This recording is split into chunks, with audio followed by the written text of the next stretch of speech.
안녕하세요. 탈미드입니다. 이번 시간엔 On to Elisha, 엘리사에게라는 제목을 보도록 하겠습니다.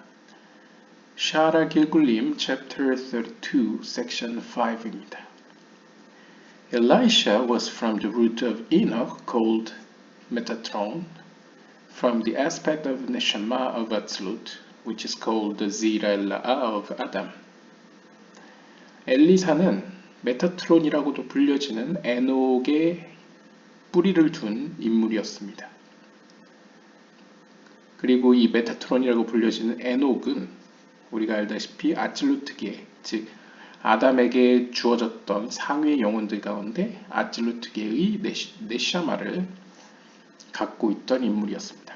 그러니까 쉽게 이야기하면 아찔루트계의 네샤마를 가지고 있었던 에녹의 바톤을 넘겨받은 인물이라고 할 수 있겠죠. Therefore, in order to complete his soul's spread of all levels, Nefesh, Ruach, Neshama, Vatzlut, he needed to take the Nefesh of Nadab and Abihu, which was the Nefesh of the Zira'ah of Adam, which was in Elijah. 쉽게 요약하면 엘리사의 경우에는 아담이 가지고 있었던 아찔루트계의 네페시뿐만 아니라 루아흐와 네샤마까지 모든 것을 완성시켜야 할 혹은 완성시킬 임무를 부여받은 영혼이라고 볼 수 있겠습니다. 따라서 이전 영상에서 보았다시피 네샤마를 위해서는 루아흐가 필요하고 루아흐를 담기 위해서는 네페시가 필요하듯, 그러니까 상위의 영혼을 받기 위해서는 하위의 영혼이 필요하듯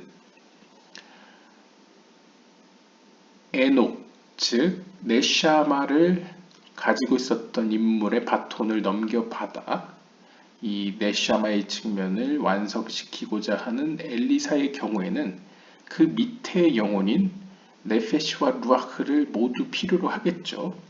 이때 네페시를 가지고 있었던 인물이 바로 엘리야였습니다. 그러니까 어떻게 보면 엘리야에서 엘리사로 넘어간 것은 우연이 아니라고 할 수 있겠죠. 그리고 우리가 알다시피 이전 영상에서 보았다시피 엘리야는 태어날 때 나답과 아비후의 영혼, 즉 네페시를 가지고 있었고 이 땅에서 살아가면서 루아흐의 측면을 받았고 완성시켰다라고 우리가 봤었죠. 그래서 그 바톤 터치로서 엘리사가 뒤를 잇는다라는 점을 우리가 이해할 수 있겠습니다.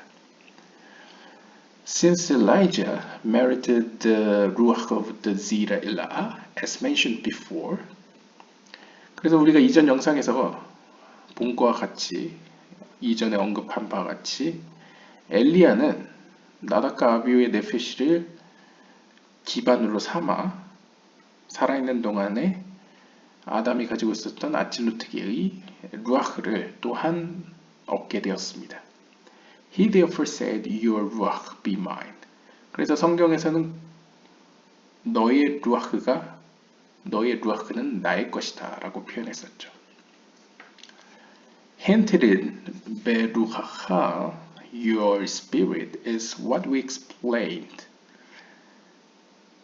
in Zohar, that though both the Nefesh and Ruach of Abihu were from the root of Cain, whereas the Nefesh of Nadab was from another root, making only his Ruach from the root of Cain. 그런데 좀 더 자세히 들여다보면 조아르서 3권 56장의 후반절의 설명에 따르면 베루하하 너의 루아흐 가운데에 라는 구절을 보면 여기서 알 수 있는 점은 비록 아비후, 지금 이야기하는 건 이제 나답과 아비후는 우리가 이전에 본 바와 같이 둘이지만 하나이다 라고 표현했었죠. 이것은 이제 세피로 체계로 표현하면 넷자흐와 호드의 관계와도 유사하다고 볼 수 있겠습니다. 그런데 우리가 나답과 아비후를 좀 더 자세히 따로따로 나누어서 살펴볼 경우에 아비후의 네페시와 루아흐는 비록 둘 다 가인의 뿌리로부터 비롯하였지만 나답의 네페시의 경우에는 다른 뿌리로부터 비롯되었다라고 이야기합니다. 그러니까 쉽게 이야기하면 나답과 아비후 두 인물이죠. 물론 두 인물은 하나의 영혼으로 취급은 하지만 우리가 이제 학문을 할 때 이제 좀 더 구체적으로 세분화해서 이제 분석을 위해서 살펴볼 경우에는 나답의 경우에는 나답이 가지고 있었던 네페시와 루아흐를 살펴봤을 때 루아흐는 가인의 뿌리로부터 비롯되었지만 네페시는 가인의 뿌리가 아닌 다른 곳으로부터 비롯되었다는 것이죠.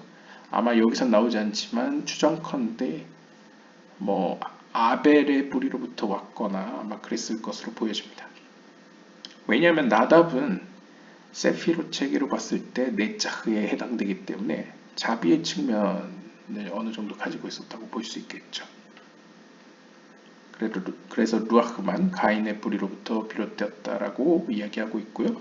반면에 아비후의 경우에는 세피로 체계로는 호드에 비유될 수 있기 때문에 아마도 네페시뿐만 아니라 루아흐뿐만 아니라 네페시 역시도 가인의 뿌리로부터 비롯되었다라고 설명하고 있습니다.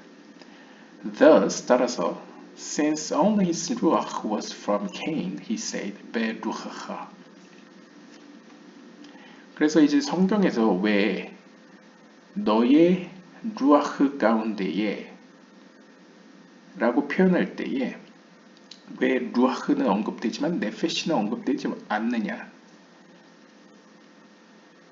그러니까 뭐 예를 들면 뭐 나프샤하 뭐 이렇게 표현 안 하고 왜 베루하하만 표현할까?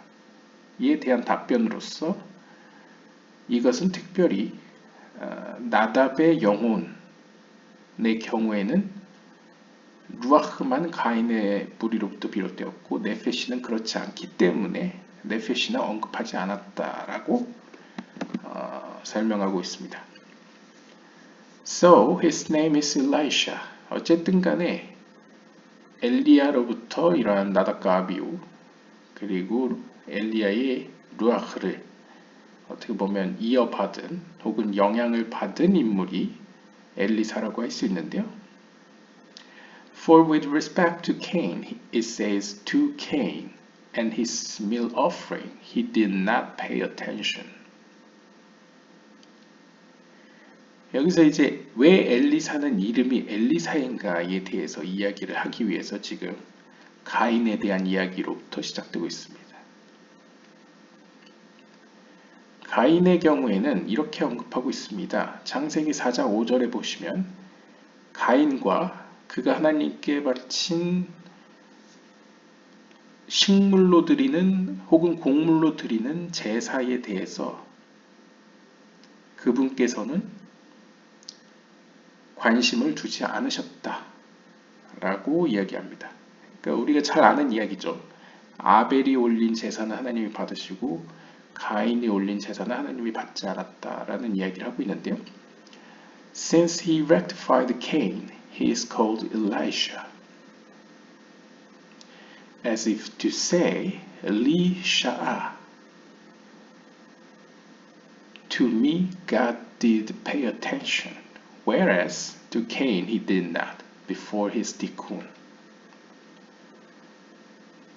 그러면 왜 엘리사란 이름과 가인을 연결시키고 있느냐에 대해서 설명을 하고 있는데요.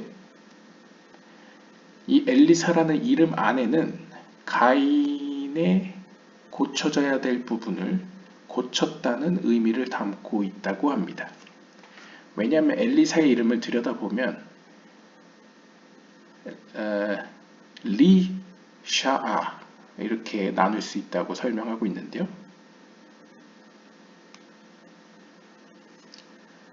이제 히브리어 사전을 찾아보시면 샤아의 경우에는 약간 시적인 표현으로 혹은 약간 산문적 표현으로 했을 때 옛날 표현으로 했을 때 관심을 기울이다. 좀 더 이제 고급진 어휘로 했을 때 이제 관심을 가지다, 관심을 기울이다라는 의미를 담고 있습니다. 그래서 이 샤아, 그가 관심을 둔다 라는 표현과 리, 나에게 라는 이제 의미를 합쳤을 때 엘리사라는 이름 안에는 나에게 그분이 관심을 두신다 라고 해석할 수 있겠죠. 혹은 이제 샤아가 이제 고대 히브리어로는 완료형이니까요. 물론 현대 히브리어도 그렇죠. 그랬을 때 이제 그가 관심을 두셨다 나에게 이렇게도 해석될 수 있겠죠. 즉 이것을 이제 카발라적으로 본다면 하나님께서는 가인에게는 그리고 가인이 올린 제사에는 관심을 두지 않으셨지만 가인을 고치는 임무를 부여받은 엘리사에게 이르러서는 하나님께서 엘리사를 통해서 가인의 그러한 관심을 두지 않으셨던 측면에 이제는 관심을 두신다 혹은 두셨다라는 의미를 가지고 있습니다. Here the Arizal touches upon the essential issue of the Cain root. 이 본문에서 이상 루리아는 가인의 뿌리에 대해서 중요한 어떤 내용을 지금 다루고 있습니다. The Torah is not a history book, and when it relates an account, the points outlined are all meant to teach foundational ideas about the scenario. 우리가 이제 유대교나 기독교에서 많이 이야기하듯 성경 혹은 토라라는 것은 단순한 역사책일 뿐만 아니라 그 내용 안에는 어떤 의미로 영적인 세계 혹은 카발라의 체계를 가르치는 혹은 어떤 영적인 원리를 혹은 개념을 가르치고 있는 이야기를 통해서 가르치고 있는 책이다라고 보통 이야기하죠. 마찬가지로 Cain's offering was not accepted. 가인이 하나님께 올렸던 제사는 하나님께서 받으시지 않았는데 그게 팩트죠. 그게 이제 일종의 스토리라고 할 수 있는데 그 속에도 어떠한 신비적인 혹은 어떠한 영적인 의미가 있다는 것이죠. 일단 가인의 이야기를 들여다보면요. 가인은 하나님께 흔히 이야기해서 곡물 혹은 식물로 제사를 드렸습니다. 그랬을 때 하나님께서는 그 제사를 받으시지 않았습니다. 그 결과 he became discouraged. 내용 우리가 문맥상으로 봤을 때 그 결과 가인은 낙심했습니다. God warned him not to fall. 그러자 하나님께서는 그에게 낙심하지 말라라고 경고했습니다. 왜냐면 이제 보통 하시디즘 같은 데서 보면 항상 기뻐하라. 즐거운 마음을 중요하게 여기죠. 왜냐하면 낙담하거나 우울할 때에 악한 영이 그를 속이고 그의 어떤 하나님에 대한 열정을 왜곡시킬 수 있다라고 경고를 하죠. 마찬가지로 하나님께서는 가인의 제사를 받지 않았지만 그 받지 않음으로 인해서 낙심한 가인에게 이것 때문에 낙심하지 말라라고 이야기했습니다. 경고했습니다. He still went on to murder Abel. 하지만 여전히 낙심했던 가인은 결국 우리가 알다시피 아벨을 살해하였습니다. The central theme of these chapters is to explain how the different parts of Cain's mistake were fixed.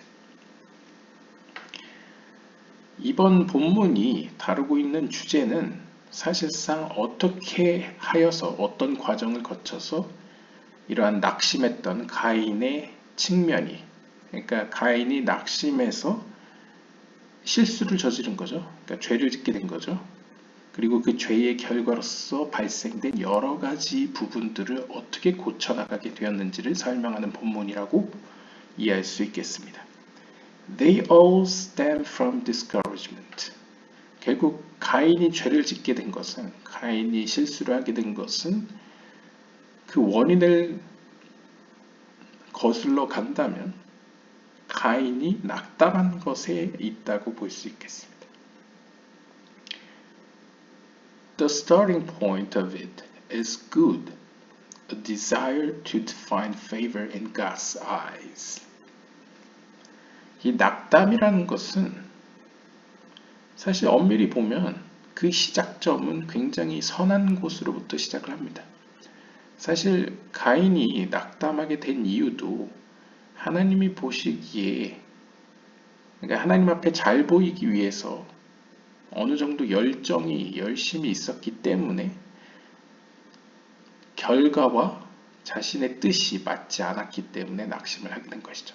그러니까 자신의 어떤 긍정적인 기대치보다 못 미치는 결과를 낳았기 때문에 낙담하였다라고 볼 수 있겠습니다. A tikkun must be made for what ensues, a falling of the heart if not. 따라서 낙담한 결과로서 일어난 문제에 대해서 당연히 티쿤, 즉 고침이 필요하게 됩니다. 고쳐지지 않는다면 결국 우리가 약간 심리적으로 표현한다면 결국 그 마음은 부서지고 말겠죠. Therefore, 따라서 a person should always work to keep his spirits up. 따라서 이 본문에서는 얘기하지 않지만 따라서 사람은 항상 자신의 영혼을 업시켜야 합니다. 그러니까 자신의 영혼이 낙담하지 않도록, 주눅들지 않도록, 혹은 영혼이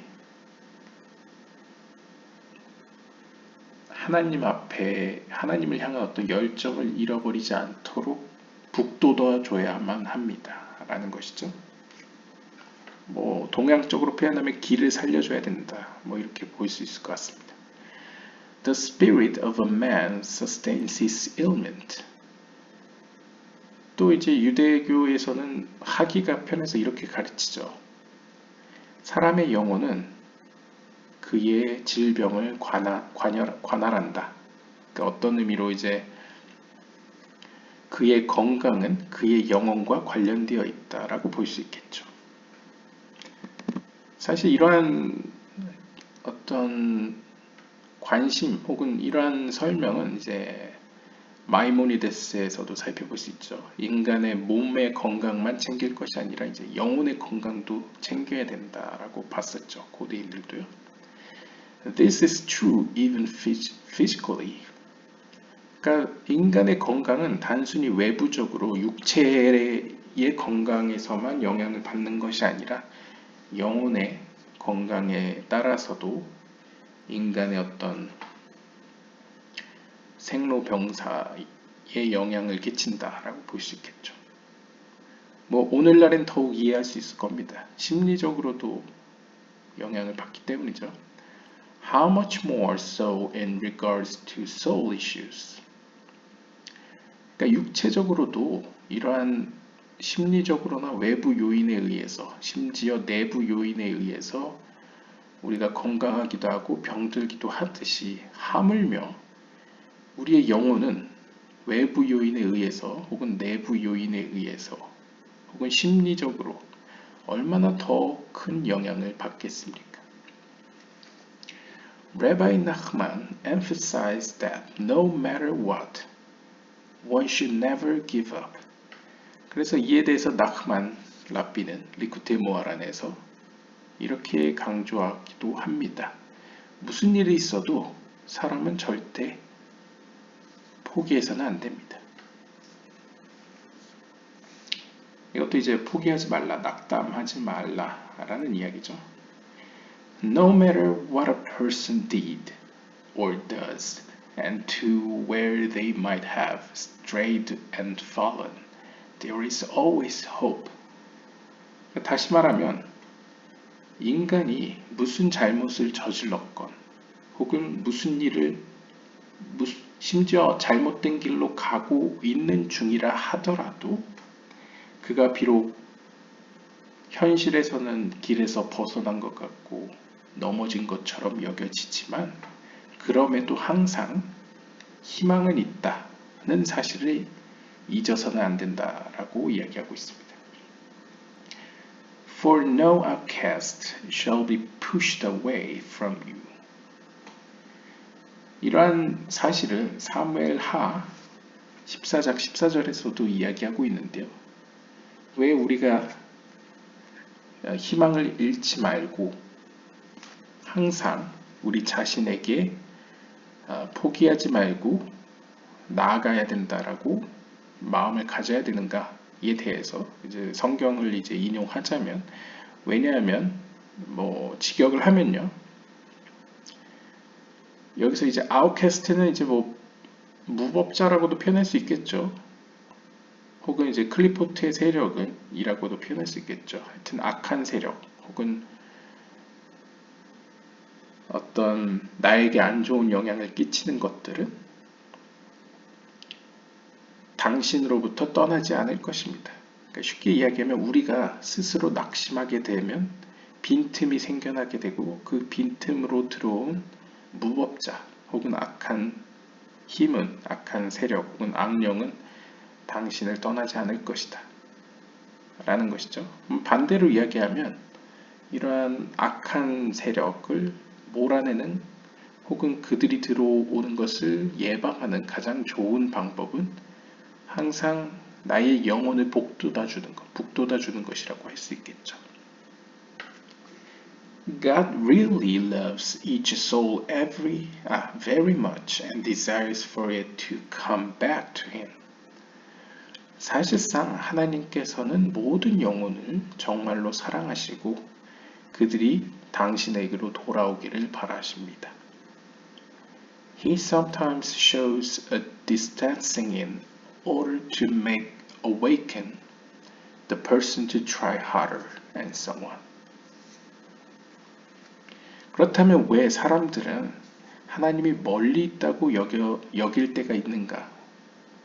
그 이유는 종종 하나님께서는 스스로 사람들과 거리를 둠으로써 그들이 하나님께로 향하려는 열심을 더 내도록 만드시기 위해서 거리를 두십니다. 그러니까 쉽게 요약을 하면 때로는 우리가 하나님을 멀게 느낄 때가 있는데 그 이유는 우리를 싫어해서 그러신 게 아니고 우리로 하여금 더 하나님을 찾도록 스스로의 의지로 하나님을 더 찾도록 하기 위해서 스스로 거리를 두신다는 거죠. 이 말은 하나님께서 가인을 싫어해서 가인과 그의 제사를 받지 않으셨다는 것이 아니라 오히려 그럼에도 불구하고 여전히 하나님께서는 가인을 사랑하셨다는 것을 가르치기 위해서 이야기하는 것이라고 볼 수 있겠습니다. 실제로 이후에 가인이 아벨을 죽이고 나서도 하나님께서는 가인에게 이제 자비를 베푸시죠. One must not pay attention to the outward pushing away. Only plow on to do tshuva in all circumstances, no matter what. 그러면 우리에게 정작 중요한 것은 무엇이냐? 우리에게 God forbid, 우리에게 설령 가인의 경우처럼 하나님께서 응답을 하지 않고 오히려 하나님과 점점 더 멀어진 것처럼 느껴지더라도 우리는 어떠한 악한 충동 혹은 악한 속삭임에 속아서 좌절에 빠지거나 혹은 낙담해서는 안 되겠습니다. 그 이유는 앞에서 다 설명했었죠. 그러면 우리가 해야 될 일은 무엇이냐? To do tshuva. 어떤 환경에서도 하나님께로 돌아오기에 힘을 써야 되겠습니다. No matter what. 무슨 일이 있어도 말이죠. Elisha trailblazed a major milestone step in this tikkun. 이런 점에서 엘리사는 이러한 가인의 측면, 특별히 가인이 경험했던 그 영적으로 낙담했던 그리고 그 영적인 낙담으로 인해서 일으킨 죄와 그 문제들을 고치는데 큰 역할을 하였습니다. He opened a path to the world in which the cane root can say, Li Sha'a. To me, he shows favor or attention. 다르게 표현하자면 엘리사라는 인물은 영적인 의미에서 과거 가인이 경험했던 하나님께서 나에게 관심이 없으셔 하면서 낙담했던 그 측면을 고칠 수 있는 길을 연 인물이라고 볼 수 있겠죠. 왜냐하면 엘리사라는 이름 안에 드디어 나에게 그분께서, 즉 하나님께서 관심을 보이셨다라는 보이셨다라는 뜻을 이름 안에 함축하고 있기 때문입니다. I know that God really loves me and wants me to return to Him. 즉 엘리사라는 이름 속에는 과거 가인의 영혼을 통해서 경험했던 하나님께서는 비록 표면적으로는 나에게 관심이 없는 것처럼 보이셨지만 사실은 나를 정말 사랑하셨고 내가 당신에게 돌아오기를 원하셨구나 라는 사실을 알게 되었다는 것이죠. That being the case, I will plow through whatever obstacles He sees fit to place before me and come back. 이 사실을 알게 된 나는 이제부턴 무슨 장애물이 내 앞에 있건 간에 하나님이 나에게 보이신 그 길로서 걸어갈 것이며 하나님께로 돌아갈 것이다 라고 자신의 어떤 의지로 표현한 인물이 엘리사라고 평가할 수 있겠습니다. I already alluded earlier that Pinchas is called Elijah to indicate that the evil of Nadab and Abihu, which came from Cain, was rectified by him.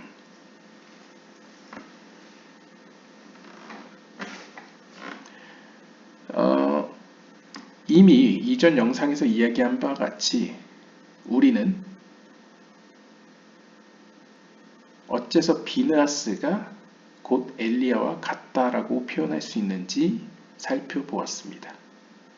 비느하스라는 이름이 이제 영적인 의미에서 엘리야에게 바톤 터치를 하였기 때문에 그리고 엘리야라는 인물을 통해서 하나님께서는 나답과 아비후의 영혼을 이브르의 형태로 주심으로써 엘리야를 통해서 그 나답과 아비후의 영혼을 완전히 고치셨기 때문에 우리는 비느하스에서 엘리야라는 이름으로 전환되었다는 사실을, 그리고 엘리야라고 표현하지만 또 비느하스라고도 가끔 표현할 수 있다는 점을 살펴보았죠.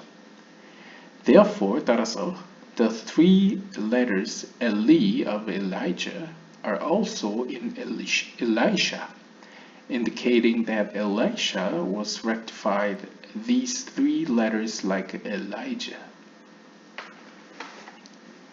그러니까 우리가 이전 영상에 봤다시피 엘리야의 엘리라는 것은 어떤 의미로는 이 나답과 아비후의 영혼을 의미한다고 볼 수 있겠죠. 그런 의미에서 엘리야와 엘리사 이 두 인물은 공통적으로 엘리라는 이름을 공유하고 있습니다. 즉 그 말은 이 엘리라는 이름이 암시하고 있는 어떤 영적인 측면을 엘리야가 고쳤었고 마찬가지로 엘리사가 넘겨받아 고쳤다는 사실을 의미하고 있습니다. These letters from Eli, my Lord, as in this is Eli, and I will glorify him. 그래서 이 엘리라는 이름은 출애굽기 15장 2절에서 살펴볼 수 있는데요. 출애굽기 15장 2절에 보시면 이것이 This is Eli. 그러니까 뭐 어떻게 보면 이분이 나의 주이시며 나의 하나님이시며 나는 그분을 영광스럽게 할 것입니다. 라고 표현하고 있습니다. 근데 이제 카발라에서는 보통 하나님의 이름을 세피라에 연결시키기도 하죠. 즉 하나님의 어떠한 속성, 측면을 이제 품성을 이제 설명할 때 사용하죠.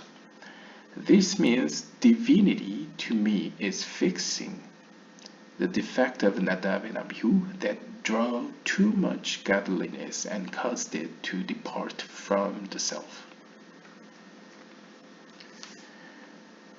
그런데 여기서 엘리라는 이 이름은 우리가 앞에서 살펴봤다시피 나답과 아비후가 저지른 실수를 고치는 것과 관련된 것으로서 과거 나답과 아비후는 당대에 아직 영적인 수준이 되지 않은 이스라엘 백성들에게 더 높은 수준의 빛을 가져오려고 했었죠. 빛 혹은 지혜를 가져오려고 시도를 했었죠. 그 결과 나답과 아비후도 죽게 되었고 또한 그 상처가 이후 세대들에게 이제 미치게 되겠죠. 그래서 이러한 어떤 나답과 아비후와 같이 아직 때가 되지 않은 혹은 준비되지 않은 상태에서 더 높은 것을 가져오려고 열심을 내었다가 오히려 자신에게서 상위의 영혼이 떠나가게 되는 상처를 남긴 이러한 사건들을 고치는 것이 바로 엘리의 측면이다라고 이해할 수 있겠습니다. 또한 이 엘리라는 것은 게마트리아로서 수비학적으로 숫자로 치환했을 때 41이라는 숫자 값을 갖고 있습니다. which equals m. 그리고 이 41이라는 것은 히브리 알파벳으로 알레프 mem으로 표현할 수 있는데요. 이 알레프 mem으로 구성된 m이라는 것은 어머니란 뜻을 가지고 있습니다. 즉 어머니는 파르추프로 봤을 때 비나, 세피라로 봤을 땐 비나, 파르추프로 봤을 때는 이제 이마가 되겠죠. 즉 상위의 쉐키나이자 비나이자 세피롯의 어떤 어머니의 측면을 표현하는 단어 혹은 어휘라고 볼 수 있겠습니다.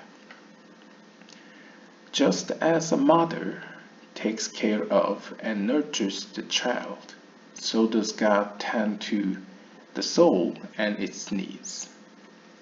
그래서 어떤 의미로 이 엘리라는 이 숫자 값은 혹은 엘리라는 이 어휘는 어머니라는 뜻을 또 가지고 있기 때문에 마치 어머니가 자식을 돌보고 양육하는 것과 같이 하나님께서는 모든 영혼과 그의 필요를 돌보시고 먹이신다 라고 이해할 수 있겠습니다. 이 주석가의 주석을 한번 보시면요. Malchut, the lower Shekinah, is concerned with the physical needs of people. 이제 영적인 세계의 스토리로 우리가 해석을 했을 때는 여기서는 이제 하나님이 인간의 영혼과 그의 필요를 돌보시고 먹이신다라고 표현할 수 있는데 만약 비나로서의 어머니와 말쿠트로서의 어떤 하위의 쉐키나의 관계로 본다면 상위의 쉐키나인 비나가 하위의 쉐키나인 말쿠트를 먹이고 돌본다라는 의미로도 이해할 수 있겠습니다.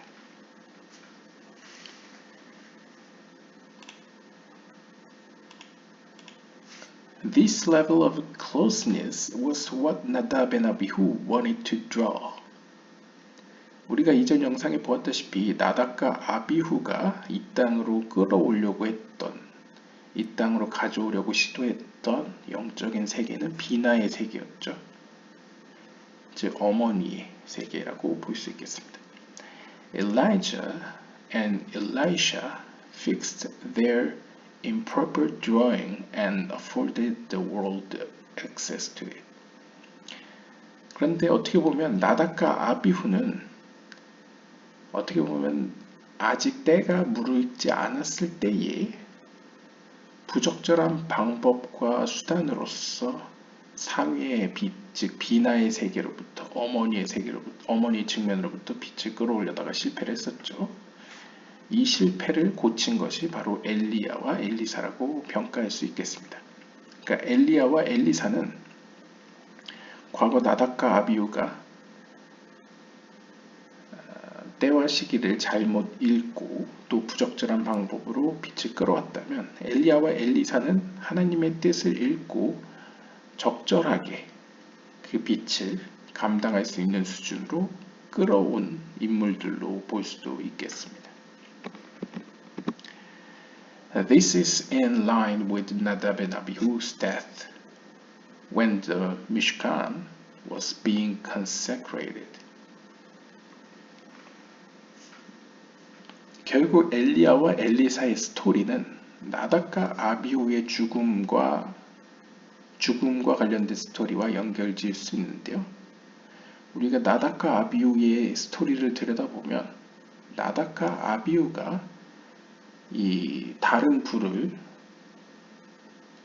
불로 부적절한 제사를 드릴 때 그 시점이 특별히 성막이 봉헌될 때, 그러니까 성막을 세우고 그것에 대해서 거룩히 하나님의 어떤 명령대로 이제 거룩하게 만드는 그 시기에 일어난 사건이었다는 점에 주목할 필요가 있겠습니다. Rashi explains that the souls of Nadab and Abihu were taken to the heavens as part of spiritual inauguration.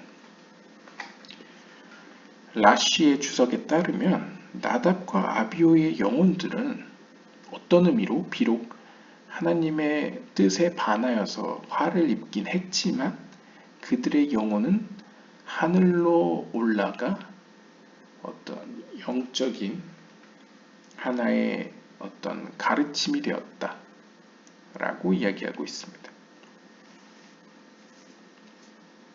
그러니까 좀 요약하고 의역을 하자면 나답과 아비후를 이제 표면적으로 보면 그들의 잘못으로 화를 입어서 어떻게 보면 저주받은 것처럼 보여지지만 사실상 나답과 아비후의 영혼은 하늘로 올라갔다는 거죠. 보통 이제 고대에서 하늘로 올라갔다는 것은 이제 긍정적인 의미로 해석될 수 있겠습니다. In order to draw down the intense level of Shekinah that rested in the Mishkan, a tremendous awakening from below had to be stirred up.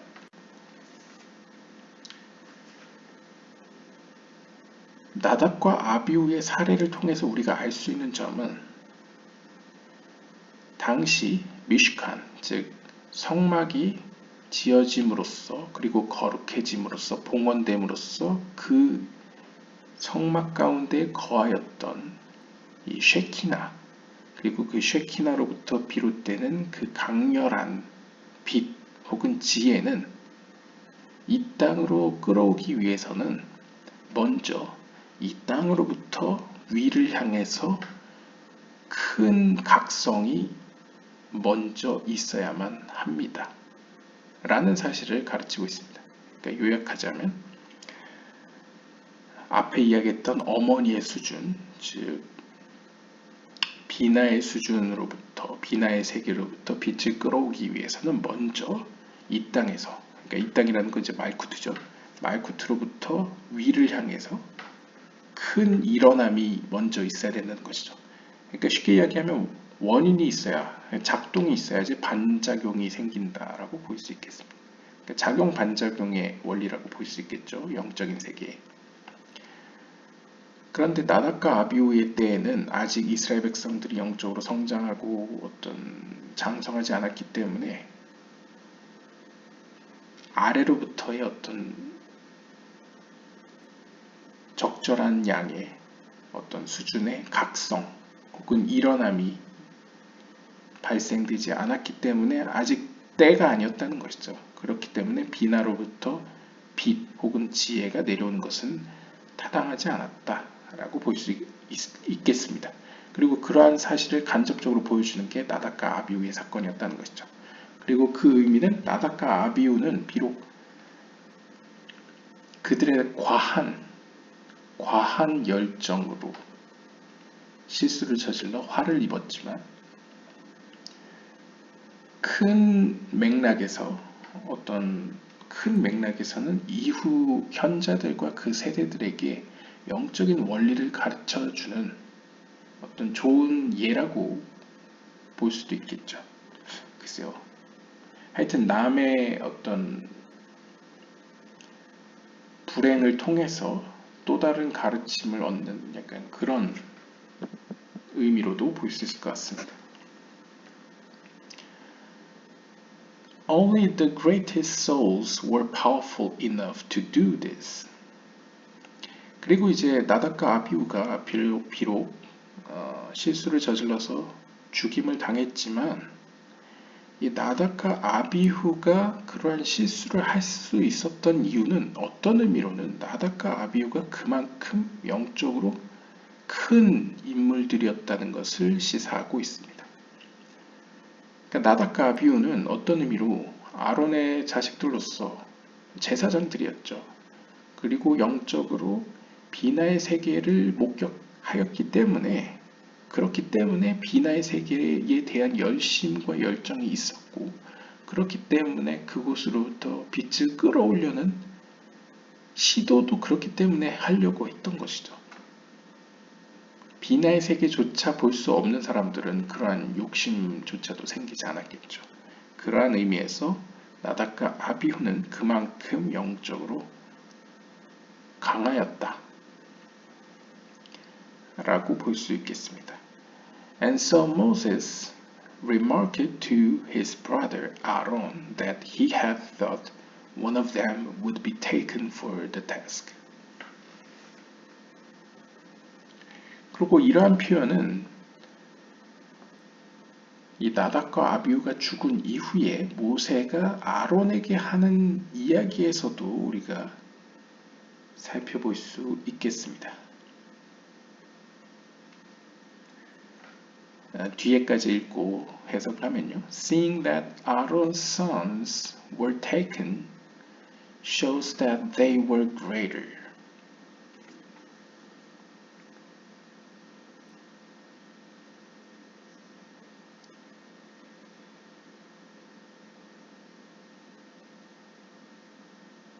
그러니까 레위기 10장 3절이나 라시의 주석을 보시면요. 특별히 이제 성경 내용을 보시면요. 이 나답과 아비후가 죽은 이후에 모세가 아론에게 이야기를 합니다. 이 사건에 대해서 뭔가 되게 이 사건과 얼핏 보면 관계없는 듯이 뭔가 이야기를 합니다. 근데 그 이야기가 부정적이지 않고 약간 긍정적인 식으로 표현을 합니다. 이거는 이제 본문을 한번 살펴보시면요. 그래서 어떤 의미로는 나답과 아비후가 둘 다 혹은 둘은 아니어도 둘 중에 한 명은 분명 이러한 사건을 맞이했을지도 모르겠다라는 생각을 어쩌면 아론은 모세의 말을 듣고 품었을지도 모르겠습니다. 즉 아론의 아들이 이렇게 하나님께 그러니까 어떻게 보면 인간적으로는 죽음을 당한 거지만 어떤 의미로는 하나님이 그의 영혼을 데려간 것이라고 볼 수 있겠죠. 이러한 아론의 아들들이 이 땅에서 데려가진 사건, 즉 죽음을 맞이한 사건은 어떤 의미로 그들은 영적으로 그만큼 위대한 인물들이었다는 것을 간접적으로 시사하는 혹은 보여주는 사건이었다고 볼 수 있겠습니다. The Shekinah is the personification of the divine maternal aspect that looks after the souls. 우리가 앞에서 이야기한 바 같이 쉐키나라는 것은 즉 하나님의 현현이라는 것은 경우에 따라서는 비나 혹은 말쿠트로 표현됨으로써 어머니의 하나님이 보시는 인간적인 표현으로서의 어머니의 측면을 보여주고 있습니다. 즉 영혼들을 돌보고 양육하는 어머니의 측면을 보여주는 것이죠. Elijah and Elisha fully fixed what Nadab and Abihu tried to do, and so they shared the letters Eli. 즉 결론적으로는 이런 의미죠. 엘리야와 엘리사는 둘 다 과거 나답과 아비후가 이루지 못하고 시도는 했으나 이루지 못하고 오히려 피해를 입혔던 그 부분을 완전히 고친 인물들이라고 볼 수 있겠습니다. 그렇기 때문에 엘리야와 엘리사는 공통적으로 엘리라는 이름을 가지고 있고, 이 엘리라는 이름은 게마트리아로 해석했을 때 어머니라는 뜻을 숨기고 있습니다.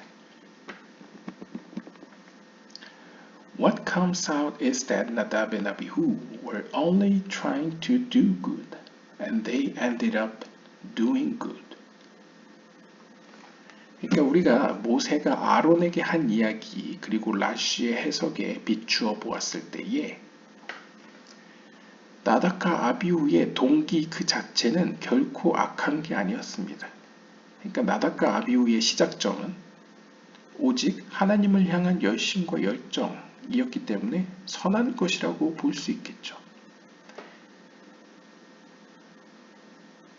그리고 그들의 죽음 역시도 큰 맥락에서는 또 선하게 쓰여졌다라고 볼 수 있겠습니다. 그러니까 시작과 끝 모두 선하다는 것이죠. 하나님의 입장에서는요. 인간의 입장에서 물론 그들이 무슨 의도와 동기로 했는지 모르기 때문에 다른 불을 가져와서 뭘 했다라는 점에서 악하게 시작됐고 그들이 죽음을 맞이했기 때문에 악하게 끝난 것으로 평가를 하지만 이 카발라 학자들이나 라쉬의 경우에는 오히려 나답과 아비후는 오히려 거룩한 열정을 내서 열심으로 인해서 그 의도와 동기 자체는 선하였다라고 볼 수 있겠고 하나님의 입장에서는 너무 순수하게 생각했는지는 몰라도 순진하게 생각했는지는 몰라도 우리가 순진하다고 해서 물론 인간적인 윤리나 도덕으로는 이제 순진해서 일어난 문제나 피해도 역시 결과론적으로 악하게 평가할 수도 있으나 하나님의 입장에서는 피해를 받는 분은 아니니까요. 하나님의 관점에서는 그들의 순진하지만 그러한 실수도 어떤 의미에서는 선하게 보실 수 있겠고 그리고 그들의 죽음은 비록 인간적으로는 비극이지만 그들을 통해서 현자들이나 가발라 학자들은 영적인 세계의 원리를 배울 수 있었기 때문에 그런 의미에서는 하나님 입장에서 그들의 죽음, 결말 역시도 궁극적으로는 선하였다라고 볼 수 있겠습니다. The establishment of the Mishkan, the forerunner of the holy temple or center of divinity to the universe, was all drawn down through them. 그리고 좀 더 이제 확대 해석해서 좀 더 포장해서 우리가 이야기를 하자면 어떻게 보면 성전의 선두주자라고 표현할 수도 있고 그러니까 성전의 전신이 성막이었지 않습니까? 그리고 성전과 성막은 상징적으로 이 세계에 스스로를 내보이신 하나님의 현현, 하나님의 나타남이라고 볼 수 있죠. 이러한 중요한 의미를 가지고 있는 이 성막의 건설과 관련해서 우리는 이 육체적인 눈으로 봤을 때 성막의 건립은 우리가 보는 여러 가지 가죽과 이런 여러 가지 색깔 있는 옷감들을 짜가지고 만든 눈에 보이는 성막을 완성으로 보지만 사실 영적인 세계는 물리적인 세계랑 다르죠. 영적인 세계는 물리적인 어떤 목재나 건축 자재들로 만들어지는 것이 아니고 영적인 세계는 믿음의 세계이지 않습니까? 보이지 않는 세계이기 때문에 사실 하나님의 관점에서는 혹은 인간의 영혼의 관점에서는 사실상 성막의 완성에 큰 기여를 한 인물은 나답과 아비후라고도 볼 수 있다는 것이죠. 주석가의 관점에서는. 왜냐하면 앞에서 설명한 바와 같이 그들의 죽음은 이후 세대들에게 영적인 세계의 원리를 가르쳤기 때문에 즉 아래에서 먼저 작용이 있어야 하늘에서 반작용이 발생한다는 사실을 가르친 내용이기 때문에 영적인 의미에서 성막을 세운 인물은 나닷과 아비후라고도 표현할 수 있다는 것이죠. Relative to themselves, they tried for too much and were burned. 그러니까 그들이 다른 불에 의해서 죽임을 당했다는 것은 영적인 의미에서 혹은 카발라적인 맥락에서는 그들 스스로가 아직 준비되지 않은 상태에서 높은 세계로부터 빛을 끌어왔기 때문에, 빛을 끌어오려고 시도를 했기 때문에 불타 죽음을 당한 것이라는 거죠. 그러니까 물리적으로 불타 죽었지만 영적인 의미로도 그들이 감당할 수 없는 곳으로부터 빛을 끌어와서 그 빛에 의해서 태워졌다라고도 볼 수 있는 것이죠. Related to the world, they made an earth-shattering tikkun that lasts for all generations to the end of time.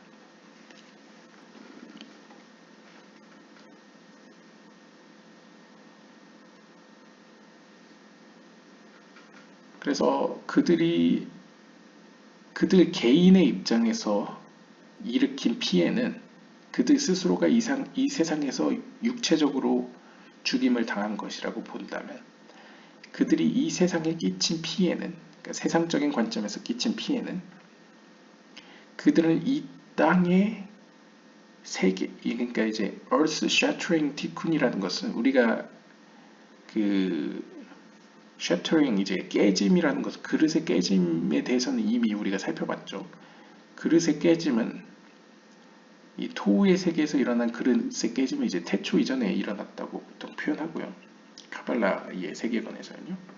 그거와 유사한 사건이 이제 Earth Shattering, 그러니까 Earth Shattering은 어떻게 보면 말쿠트의 세계, 그러니까 이 하위의 세계에서 조그만하게 거대한 모든 영적인 세계에 비한다면 굉장히 작은 세계인 이 말쿠트의 세계에서 조그만 피해가 나닷과 아비후에 의해서 일어났다는 것이죠. 그리고 그것에 대해서 그 피해를 고치기 위한 것이 이제 엘리야와 엘리사야 인물들을 통해서 지금 이어지게 된 것이고, 최종적으로 그 피해에 대한 고침은 마지막 때 메시아를 통해서 일어날 것이기 때문에 사실상 모든 세계를 관통해서 마지막 때에 이르기까지 나닷과 아비후의 이러한 피해는 계속 그 피해의 영향을 받는다라고 볼 수 있겠습니다. 이에 대해서 엘리야와 엘리사는 only had to perfect what they did. 엘리야와 엘리사의 그들의 역할은 나닷과 아비후가 저지른 그 피해에 대해서, 이 세상에 끼친 피해에 대해서, 그리고 그들 자신의 영혼에게 끼친 피해에 대해서 완전히 고치는 것이 그들의 임무이다 라고 볼 수 있겠습니다.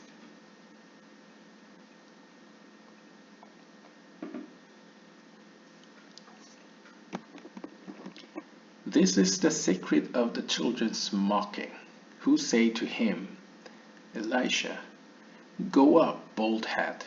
In Hebrew, Kereach, the same letters as Korach.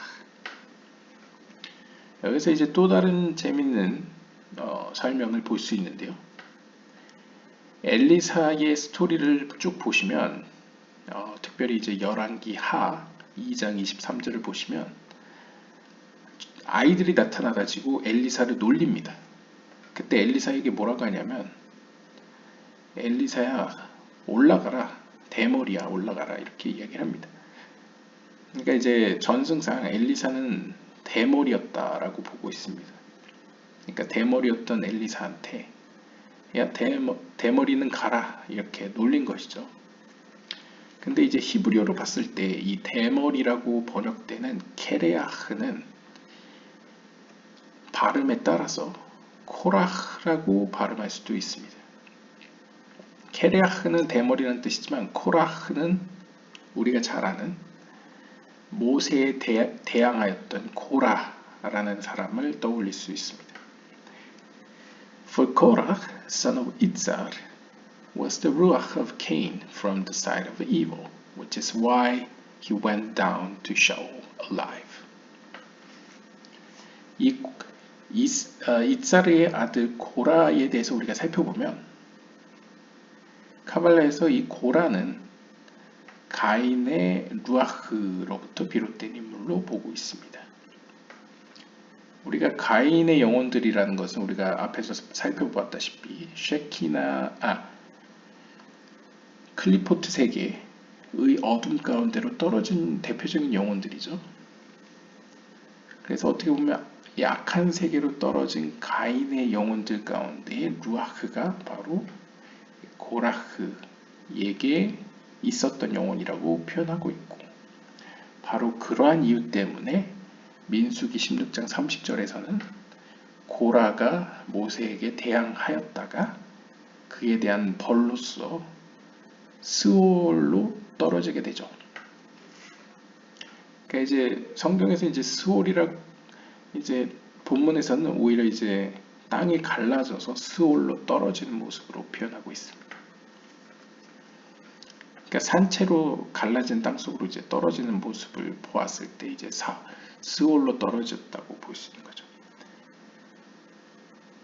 아니면 이제 성경 아마 본문에 저도 잘 기억이 안 나는데 히브리어로 보시면 아마 슈올라라고 써있네요. 하여튼 스올로 떨어진다라고 아마 직접적으로 써있기도 할 겁니다.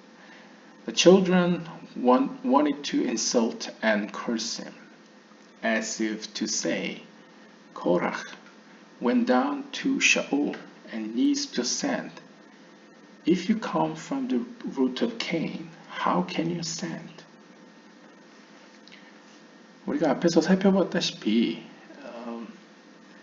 엘리야의 바톤을 넘겨받던 엘리사는 에녹이 가지고 있었던 네시아마의 측면을 고치기 위해서 혹은 네시아마의 측면을 받기 위해서 엘리야의 루아흐를 필요로 했었고,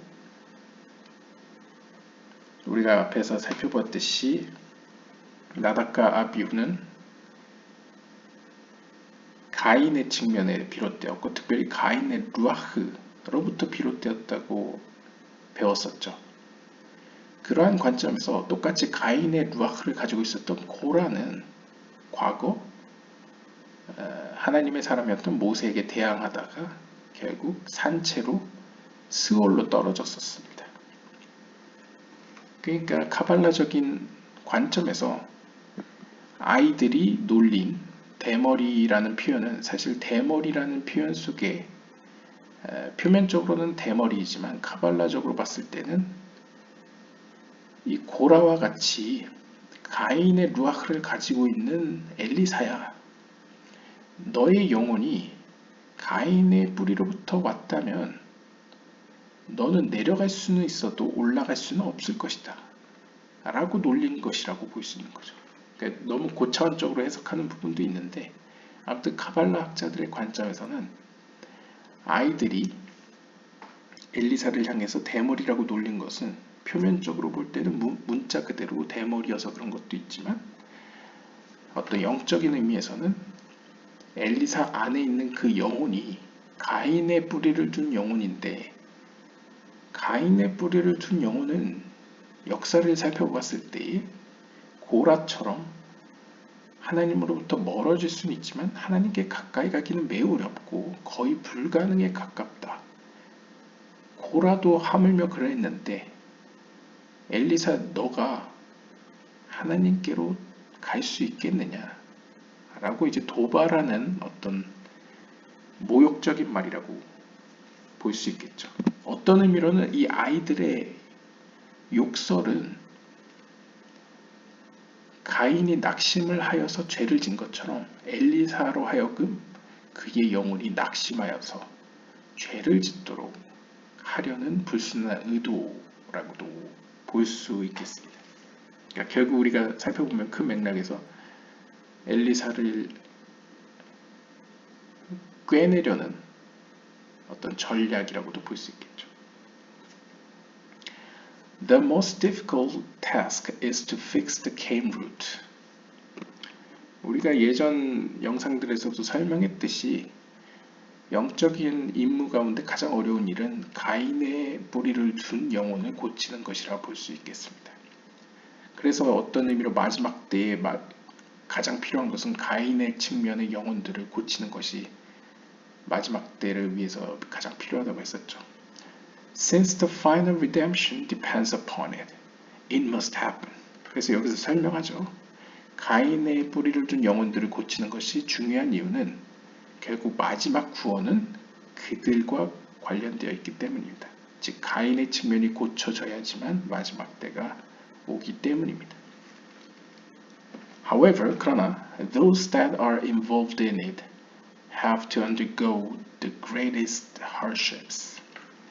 그러나 정작 그 가인의 뿌리를 둔 영혼들을 고치도록 임무를 부여받은 인물들은, 즉 엘리사와 같은 인물들은 혹은 영혼들은 너무나도 힘든 고난을 견뎌야만 했습니다.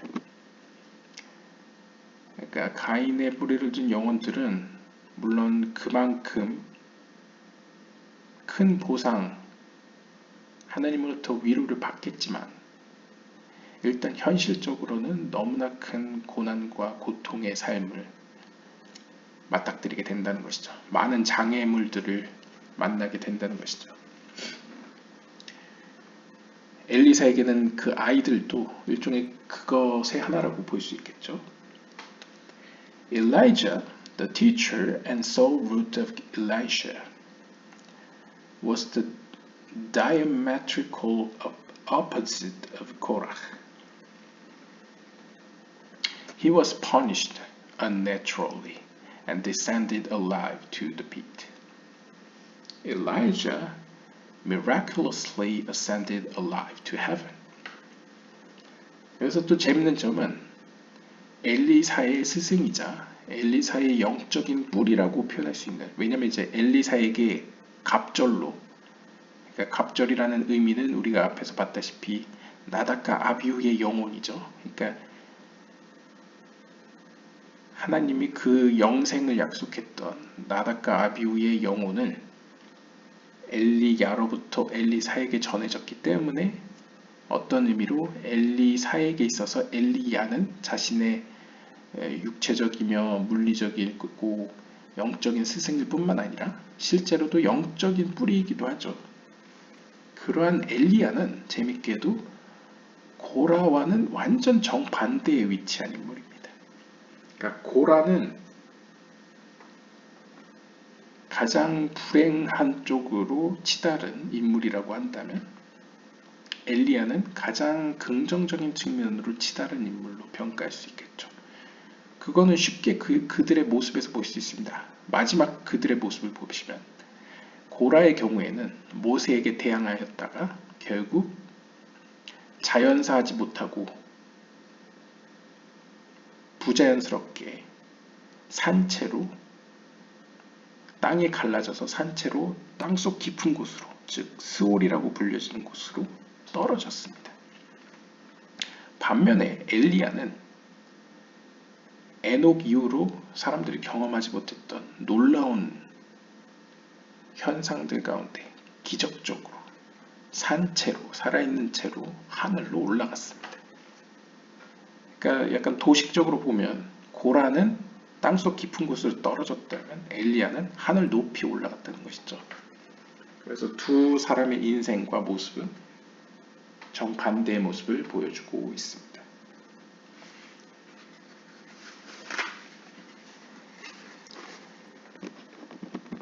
Korah tried to serve Moses. 고라는 어떤 의미로 모세에게 대항하였고 모세를 넘어뜨리려고 노력했었죠. It was the lack of faith in Moses. 고라의 잘못 중에 하나는 어떤 의미로 모세를 믿지 못했다는 데 있겠습니다.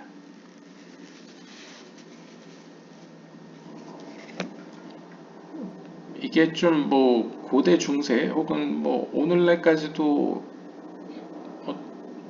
비슷한 맥락의 이야기죠.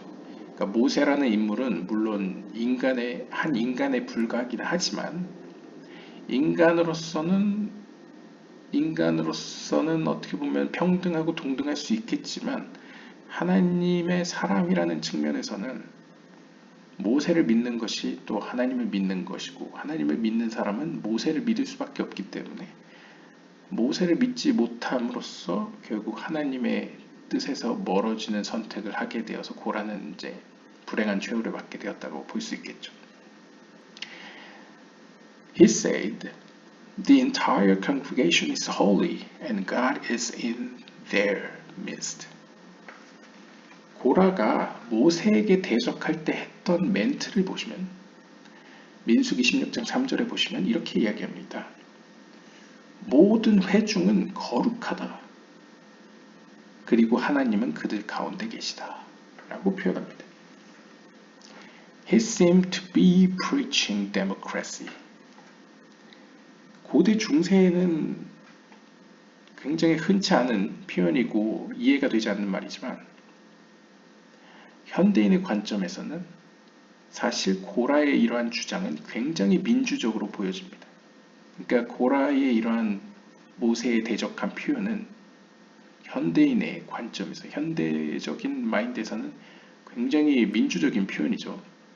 어떤 의미로는 고라에게 사람들이 붙은 것도 어떤 면에서는 이해될 수 있는 시대가 오늘날이라고 볼 수 있겠습니다. As mentioned, Korach was trying to bring a high level into this world prematurely. 여기서 또 주석가는 재밌는 연결을 시켜주고 우리에게 이제 알려주고 있습니다.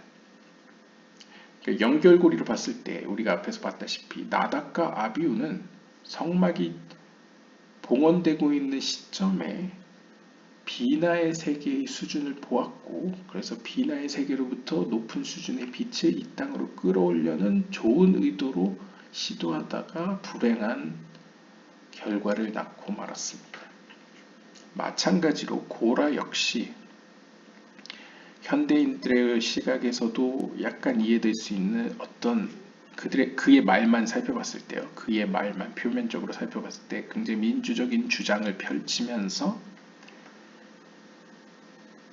이 세계에 아직 미성숙한 현대에도 그런데 하물며 고대 세계에 아직 이스라엘 백성들이 각각의 하나하나가 영적으로 성숙하고 장성하지 않은 상태에서 마지막 때에나 있을 영적인 평등에 대해서 지금 제도적으로 가져오려는 시도를 고라는 하고 있습니다.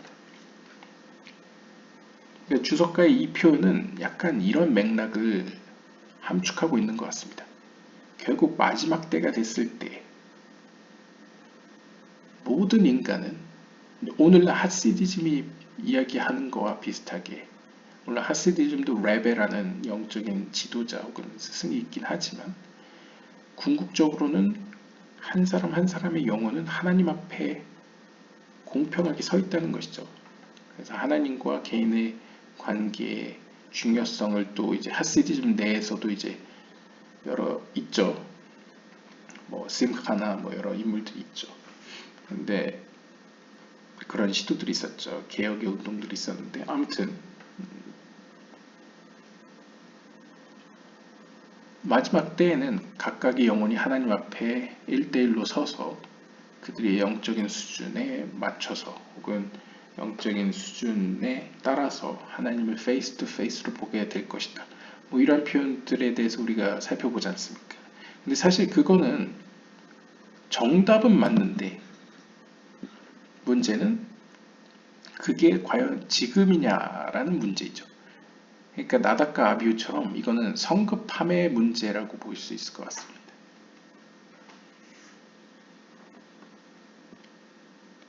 이것도 어떤 의미로는 뭐 의도는 좋았을 수도 있지만 혹은 그의 주장이 어떤 측면에서는 이해될 수 있겠지만 현실적으로 봤을 때 적절하지 않다는 것이죠. 나답과 아비후의 제사도 적절하지 않았고 가인의 제사도 아마도 적절하지 않았기 때문에 하나님이 받지 않으셨을 겁니다. 그렇다고 해서 가인은 낙담해서는 안 됐을 것이고, 그러니까 결과론적으로 우리가 판단했을 때는요, 가인은 낙담해서는 안 됐었을 것이고, 왜냐면 낙담으로 인해서 빈틈이 생겨 어둠이 깃들고 결국 아벨을 죽게 만들었지 않습니까? 나답과 아비 역시도 그의 거룩한 열정은 좋았으나 그렇다고 해서 현실적으로 비나의 세계에서 빛을 끌어올려는 시도를 했으면 안 됐겠죠. 물론 해서 죽임을 당해서 그것 역시도 하나님의 큰 흐름 가운데는 이제 쓰임을 받긴 하지만 개인의 입장에서는 죽임을 당했죠. 그리고 세계에 피해를 입혔고요. 마찬가지로 고라 역시도 그의 주장은 미래의 언젠가의 시점에서는 정답일 수 있겠지만 현실에는 적용할 수 없는 이상론이라고 볼 수 있었다는 것이죠. Everyone is equal. 물론 모든 사람은 평등하다는 것은 원칙적으로 원론적으로는 맞는 얘기입니다. This arrangement is rooted in Korach's source, the world of Tohu. 그런데 이러한 이상론적인 평등은 사실 고라의 영적인 기원에서 우리가 살펴볼 수 있습니다. 즉 고라의 영적인 기원은 바로 토우의 세계에 있습니다. 토우의 세계라는 것은 기억나실지 모르겠지만 그릇의 깨짐의 사건이 일어났었던 그때이죠. There, each of the Sphirot receives the light of Ein Sof directly, without coming on to each other. 보통 토우의 세계에 있었던 문제를 뭐라고 지적하고 있냐면요. 그러니까 가발락자들의 설명에 따르면 토우의 세계 그 당시에는 모든 세피로트들이 서로 상호 보완하거나 연결하지 않고 각자가 스스로 엔소프로부터 빛을 직접적으로 받았다고 합니다. 그 결과 감당하지 못하고 그릇들이 깨졌다는 것이죠. 세피롯이 깨졌다는 것이죠. 그것을 고치고 보완하기 위해서 지금 우리가 살고 있는 보후의 세계는, 그러니까 고침의 세계, 디쿤의 세계는 상호 연결되어서 보완하는 시스템으로 만들어져 있습니다. 그러니까 쉽게 이야기하면 토우의 세계, 그릇이 깨지던 세계에는 각자 도생, 그러니까 스스로가 독립해서 빛을 받으려고 했던 것이죠. 그 결과 깨지게 되었고, 그러니까 이상론적으로는 원론적으로는 각자가 독립적으로 인디펜던트하게 독립적으로 빛을 평등하게 받았지만 결과적으로는 깨졌지 않습니까? 준비가 되지 않아서. 그래서 지금 우리가 처해 있는 고침의 세계는 그것을 보완하여서 각자가 연결되어 있고 현실적으로는 영적으로 하이라키, 층으로 나눠져 있습니다. 영적인 수준에 따라서 이렇게 층이 나눠져 있는 거죠. 그게 이상적이진 않지만 현실적으로는 그렇게 층이 나눠져 있어야지만 각자의 층에 속해 있는 영혼들이 영적으로 성장할 수 있다는 것이죠. This order was followed by the world of Tikkun. 그래서 이 토우의 세계에서 이러한 이상론적인 상황으로 말미암아 문제가 일어났고 그 문제로 말미암아 그릇들이 깨졌고 그 그릇들이 깨진 사건으로 인해서 우리가 살고 있는 티쿤의 세계, 즉 고침의 세계가 뒤따르게 되었습니다. A hierarchy was set up in which the Sphirot receive by means of an interrelated system. 즉 토우의 세계에서 그릇이 깨졌기 때문에 그것을 고치기 위해서 고침의 세계가 나타나게 되고 이 고침의 세계에서는 영적인 세계가 층계로 나눠지게 되었습니다.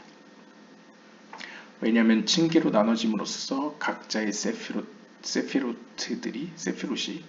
상호 연결되고 보완함으로써 영적으로 차츰차츰 성장하면서 빛을 받을 수 있게 되었기 때문에 빛을 받을 수 있도록 하기 위해서였던 것이죠. 그래서 층이 나눠졌다는 것이죠. Presently, the world needs to be run by the Tikkun order. 즉, 현실적으로 현재 지금은 고침의 세계로서 고쳐지기 위해서 영적으로 층이 만들어졌고 그러한 위계 질서가 필요할 수밖에 없게 되었습니다. Through this, it will reach a state of being ready to receive the superior lights of Tohu.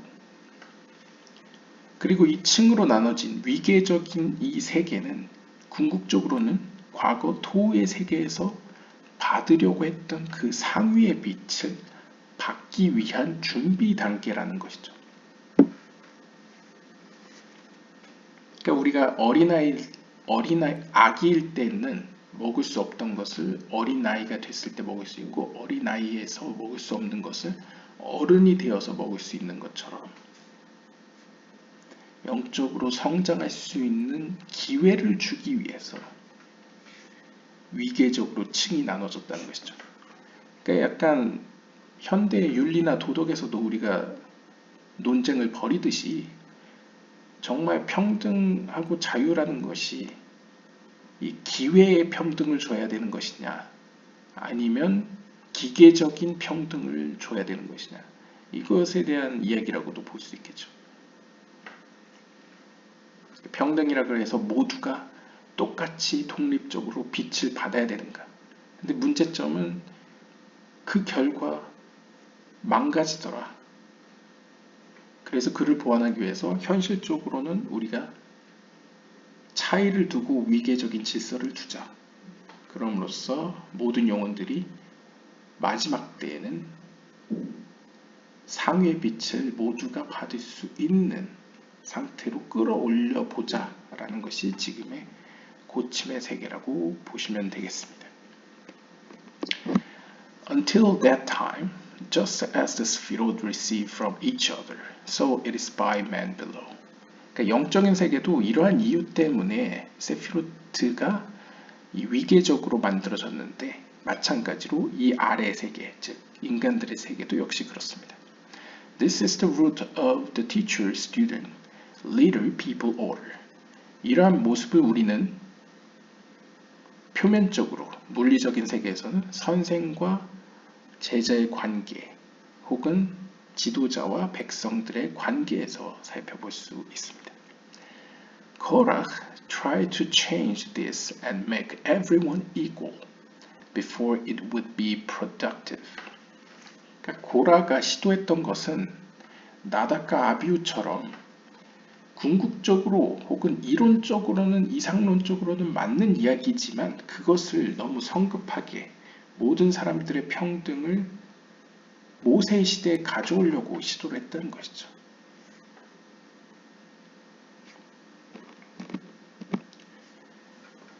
On the other hand, Elisha from the Korach root was the classic student. As mentioned, he is the root model and exemplification of the highest goal of every student to receive a double portion of his teacher's spirit. 좀 더 읽어보면요. Thus, he fixed the Korach root.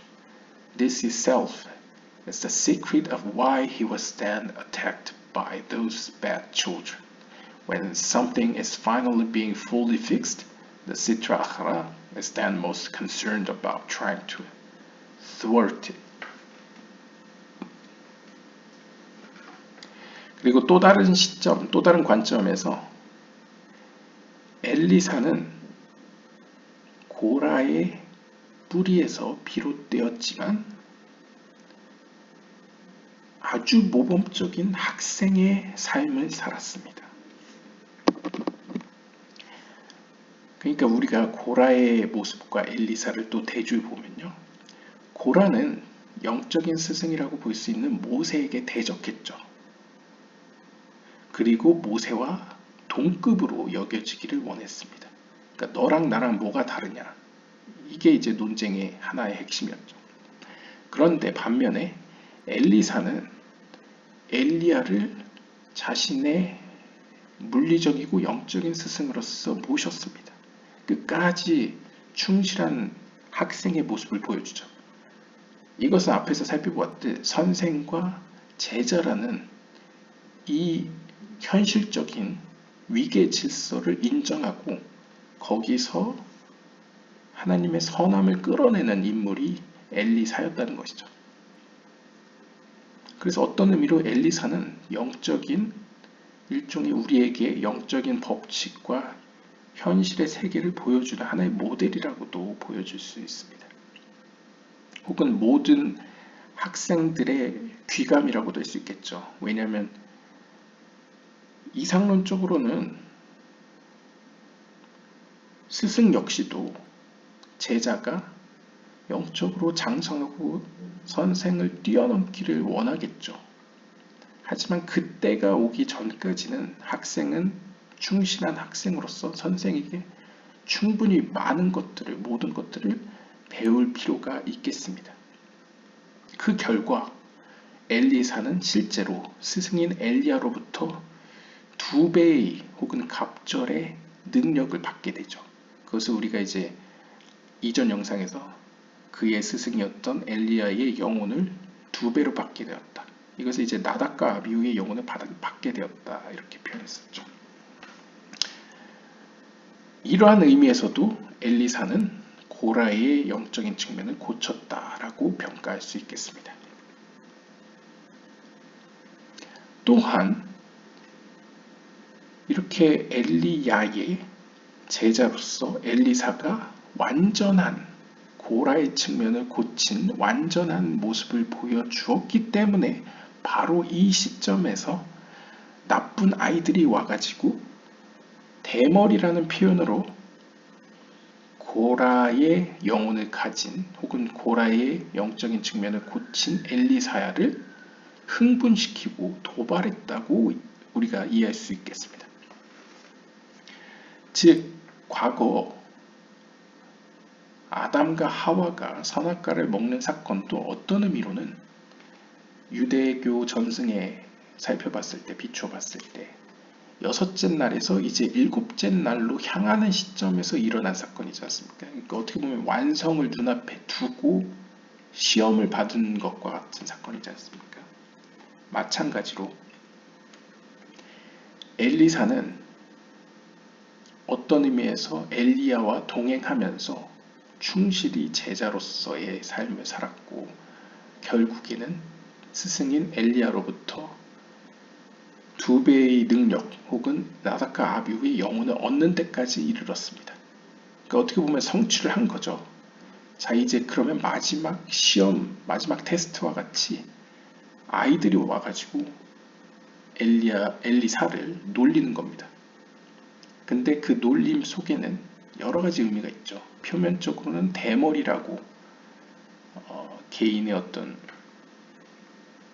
인격을 이제 모욕하는 발언을 했지만 영적인 의미에서나 카발라적으로는 네 안에 있는 고라의 영혼이 해봤자 얼마나 할 수 있겠느냐. 너 안에 있는 고라의 측면을 너가 고칠 수 있겠어? 과거에 고라도 못했는데 너는 할 수 있겠어? 라고 도발하는 내용이라고도 볼 수 있겠죠. 즉 마지막 테스트라고 볼 수 있겠습니다. 즉 악한 세력 시트라 아카라가 지금 거의 완성을 눈앞에 두고 있는 엘리사를 경계하면서 엘리사를 어떻게든 꿰내어 가지고 죄를 짓도록 만들려고 지금 도발하고 있는 장면이라고 볼 수 있겠습니다.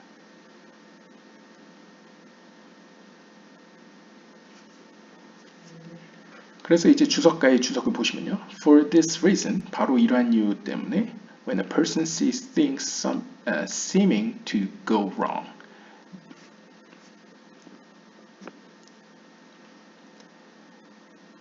this could be because he's on the verge of a breakthrough. 그러니까 경우에 따라서는 물론 모든 것이 꼭 항상 이렇진 않습니다. 그러니까 어떤 경우에는 본인의 죄나 잘못으로 인해서 문제가 발생되고 뭔가 일이 잘 안 되는 경우도 있긴 합니다. 하지만 그 외에 나는 분명히 하나님의 뜻에 따라서 살고 있고 바른 길을 걷고 있는데 이상하게 내 주변의 모든 것들이 이상하게 돌아가고 잘못되어 갈 때에는 이것은 경우에 따라서는 시트라하라로 표현되는 악한 세력이 그를 대적하여서 혹은 그의 완성을 방해하기 위해서 지금 마지막 테스트와 비슷하게 상황을 그에게 어렵게 만들고 있는 것일 수도 있다는 것이죠. Or it may be because he has just attained a high level. 혹은 그는 지금 영적으로 한 단계 더 높은 수준으로 지금 도약하고 있는 순간이기 때문에, 그러니까 완성을 앞에 두고 있기 때문에, 혹은 이제 영적으로 한 단계 더 성장하고 있는 순간이기 때문에 지금 그를 시험하고 있는 경우도 있다라고 나흐만 랍비가 리쿠테이 모하란에서 이야기하고 있다고 합니다. They also were hinting that just as Korach ben Itzaru was shaved by Moses, as were all the Levites in their inauguration, and was thus bald of any hair, so too was Elisha bald of his hair, since the root of his soul was connected to Korach. 자, 그리고 이제 이 글쓴이는 엘리사가 대머리였던 이유를 또 다른 측면에서 설명을 하고 있습니다.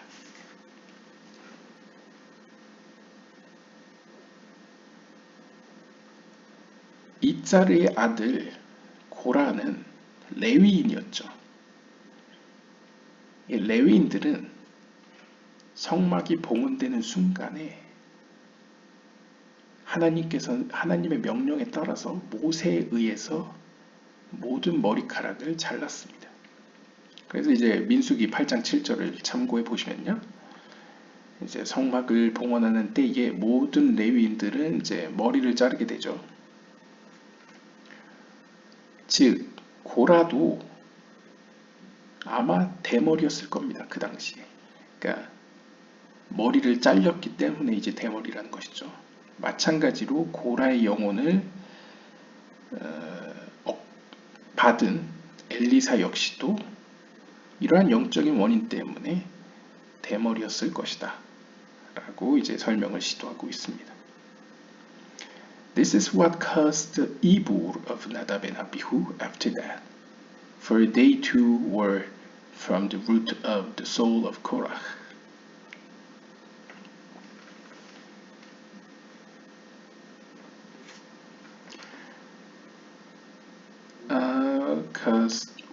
This is what caused the evil of Nadab and Abihu after that, for they too were from. 그리고 이제 우리가 살펴보았듯이 엘리사가 엘리야에게 갑절의 능력을 달라고 했을 때 그 갑절의 능력이란 우리가 나답과 아비후의 영혼임을 살펴보았었죠. 이러한 나답과 아비후의 영혼도 역시나 고라의 영혼에서 비롯되었기 때문에 이 나답과 아비후의 영혼을 이불의 형태로 받은 엘리사는 나답과 아비후의 영혼 때문에서도 대머리가 더 강화되었을 수도 있다라고 이야기하고 있습니다. 그러니까 이제 대머리가 상징적으로 우리가 앞에서 봤다시피 고라의 영혼을 암시하고 있기 때문에 더욱이나 대머리가 되었을 것이다 라고 설명하는 거죠.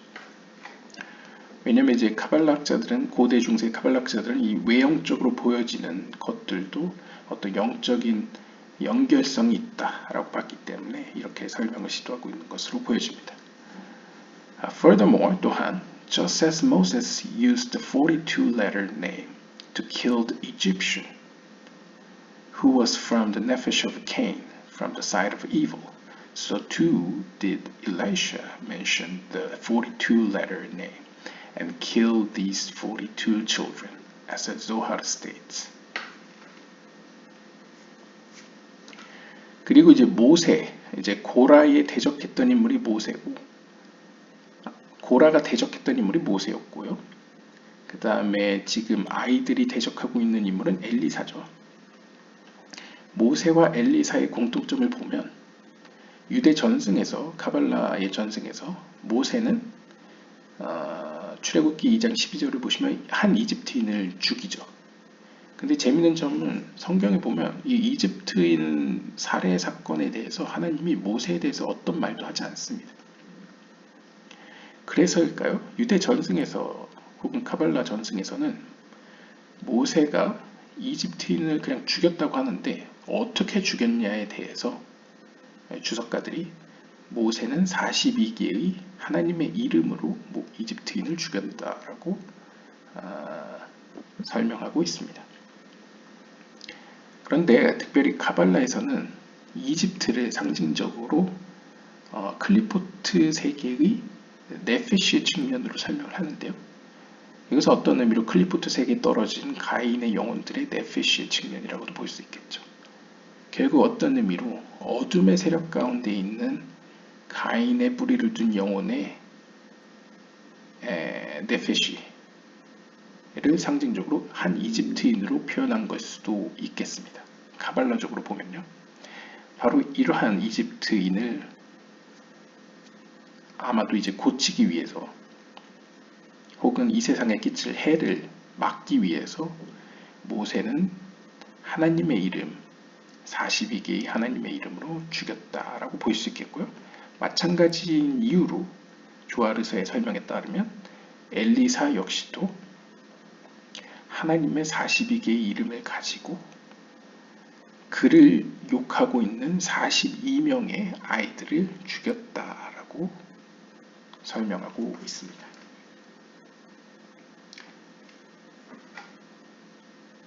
그래서 이제 주석가의 주석을 보시면요.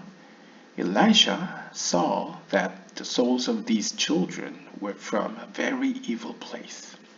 그러니까 이제 영적인 의미에서 카발라적으로 봤을 때 엘리사는 이 42명의 아이들 속에서 그들의 영혼들이 매우 악하다는 사실을 보았다는 것이죠. He killed them for their own tikkun and for the sake of the world.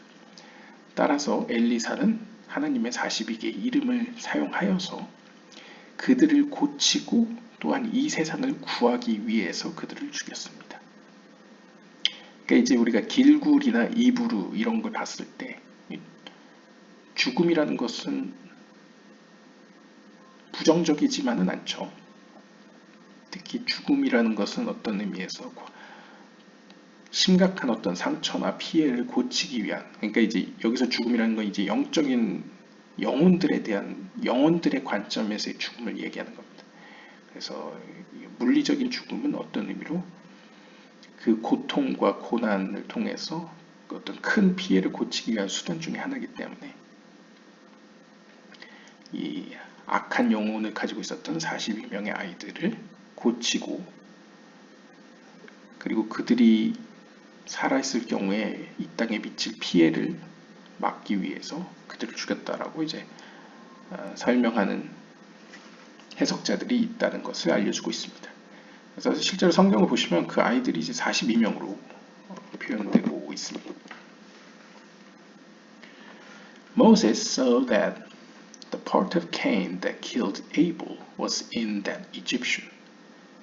그러니까 모세는 그가 앞으로 죽이게 될 그 한 이집트인 안에서 과거 아벨을 죽였던 가인의 영혼을 보았다는 것이죠. He also saw that it was completely bad and no good would come out of it. 우리가 이제 어떤 경우에 과거에 이제 영상에 보았다시피 악한 사람이지만 하나님께서 장수하게 하시고 선한 사람이지만 하나님께서 일찍 데려가시는 경우가 있다 하면서 이제 전도서를 인용해서 이야기를 하죠. 근데 그때도 이제 악한 사람이지만 빨리 데려가지 않는 이유가 여러 개가 있을 텐데, 그 중에는 그들의 자녀를 통해서 하나님이 선하게 쓰시려고, 혹은 그가 이후에 회개할 수 있기 때문에 기회를 주기 위해서, 뭐 여러 가지 가능성들에 대해서 이야기를 했었죠. 그런데 이 모세가 죽인 이집트인의 경우에는 이 주석가의 해석에 따르면 그 이집트인의 안에 있는 영혼은 너무나 악해서 그 영혼으로부터는 어떠한 선도 나오지 않을 것이라는 걸 보았다는 것이죠. Because of this, 이러한 이유 때문에 he killed him. 그는 그 이집트인을 죽였습니다. The same applies to Elisha with these children, who were from the evil of Cain. 이는 엘리사와 이 42명의 아이들의 경우에도 마찬가지였습니다. 즉, 이 42명의 아이들 가운데 있는 영혼들은 가인의 악함에서 비롯된 아이들이었습니다. 그러니까 영혼들이었습니다. The 42 letter name fixes the shattering of the vessels, from which comes the bed of Cain, and is so fitting to use to destroy this negative element. 그리고 모세와 엘리사가 사용한 이 42개의 하나님의 이름들은 이러한 그릇의 깨짐, 즉 깨진 그릇들이 어둠의 세계로 떨어진 것이 이제 그 어둠 세계 속에 있는 가인의 측면의 영혼들이죠. 그 그릇의 깨짐으로 인해서 발생된 영혼들을 고치는 데에는 이 42개의 하나님의 이름이 가장 적절했습니다.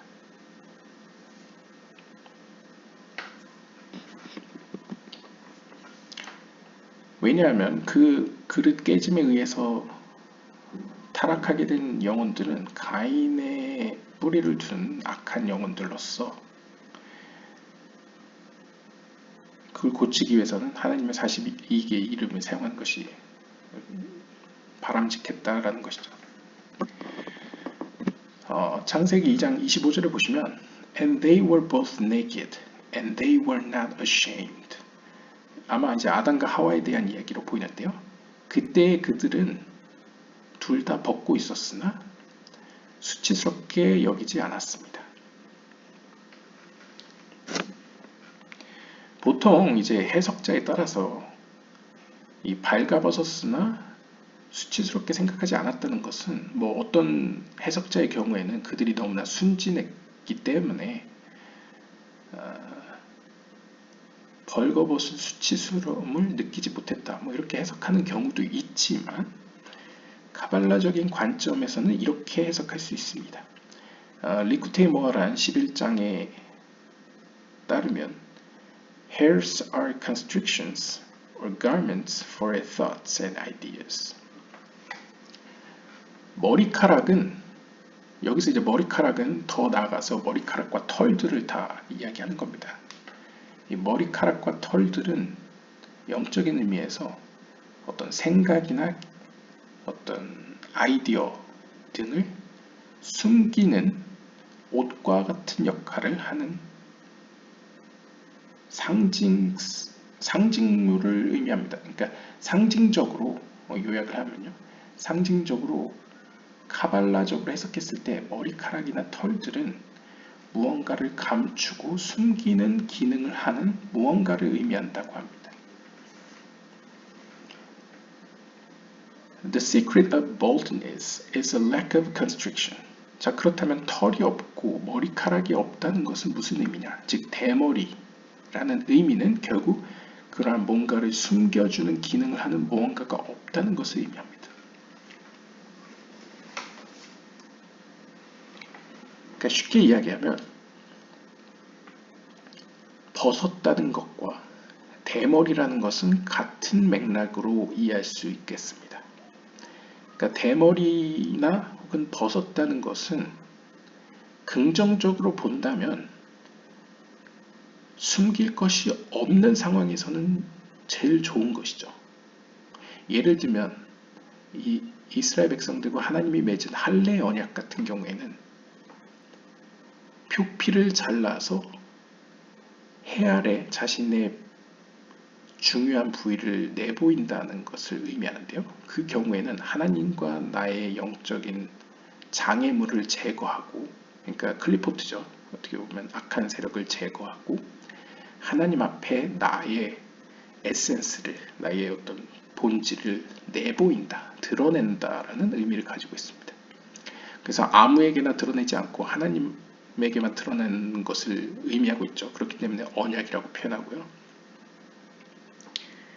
그런 의미에서 벗고 있다, 털이 없다라는 것은 이제 긍정적인 의미로 볼 수 있겠고, 에덴 동산에서의 이 벗음은 그런 의미에서 하나님과의 관계가 너무나 가까워서, 그리고 그들을 해칠 악한 세력이 없었거나 그 자리에 없었거나 혹은 악한 세력이 있었다 하더라도 그들을 해하기에는 그들이 너무나 거룩하고 영적으로 높았기 때문에, 그를 해할 수 있는 존재가 사실상 없었기 때문에 그들은 벗었어도 충분히 스스로를 보호할 만한 상태였다는 것이죠. 그러한 의미에서 그들은 벗었으나 수치스럽게 여기지 않았다 라고 이해할 수 있겠습니다. Before the sin, 즉 아담과 하와가 죄를 짓기 이전에는 it was possible to perceive the divine light directly. 그들은 하나님으로부터 오는 빛을, 즉 거룩한 빛을 직접적으로 볼 수 있었습니다. Afterwards, 그러나 그들이 죄를 지은 이후에는 it is only possible through constrictions. 그들은 빛을 오직 차단막을 통해서 혹은 필터링을 통해서만 볼 수 있었습니다.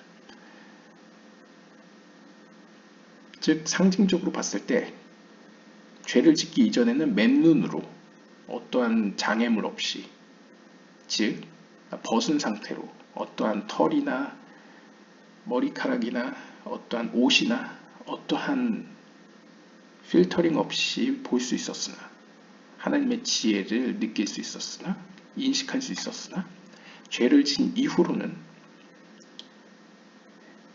더 이상 맨눈으로 하나님의 빛 혹은 지혜를 인식할 수 없게 되어서 그 사이에 그들의 눈을 보호해줄 혹은 그들의 몸을 보호해줄 옷이나 털이나 머리카락이나 안경 같은 어떤 상징적인 그런 것들이 필요하게 되었다라는 것이죠. As said, this was the mistake of Korach to attempt to restore the world to this state before it was ready. 여기까지 봤을 때 우리는 드디어 이해할 수 있겠습니다. 고라가 저지른 실수란 바로 이런 것과 같습니다. 즉 고라는 옷이 필요한데 사람들에게 옷을 벗으라고 하는 겁니다. 사람들에게 털과 머리카락이 필요한데 털과 머리카락을 없애라고 하는 것과 같습니다. 즉 아직 영적으로 준비되지 않고 아직 영적으로 완성되지 않은 상태에서 영적으로 완성됐을 때의 모습처럼 살라고 지금 사람들을 동요시키고 있는 것이라고 이해할 수 있겠습니다. 그래서 주석가의 주석을 보시면요 이렇게 써 있죠. 이것은 에서의 경우와도 유사하다고 볼 수 있겠습니다.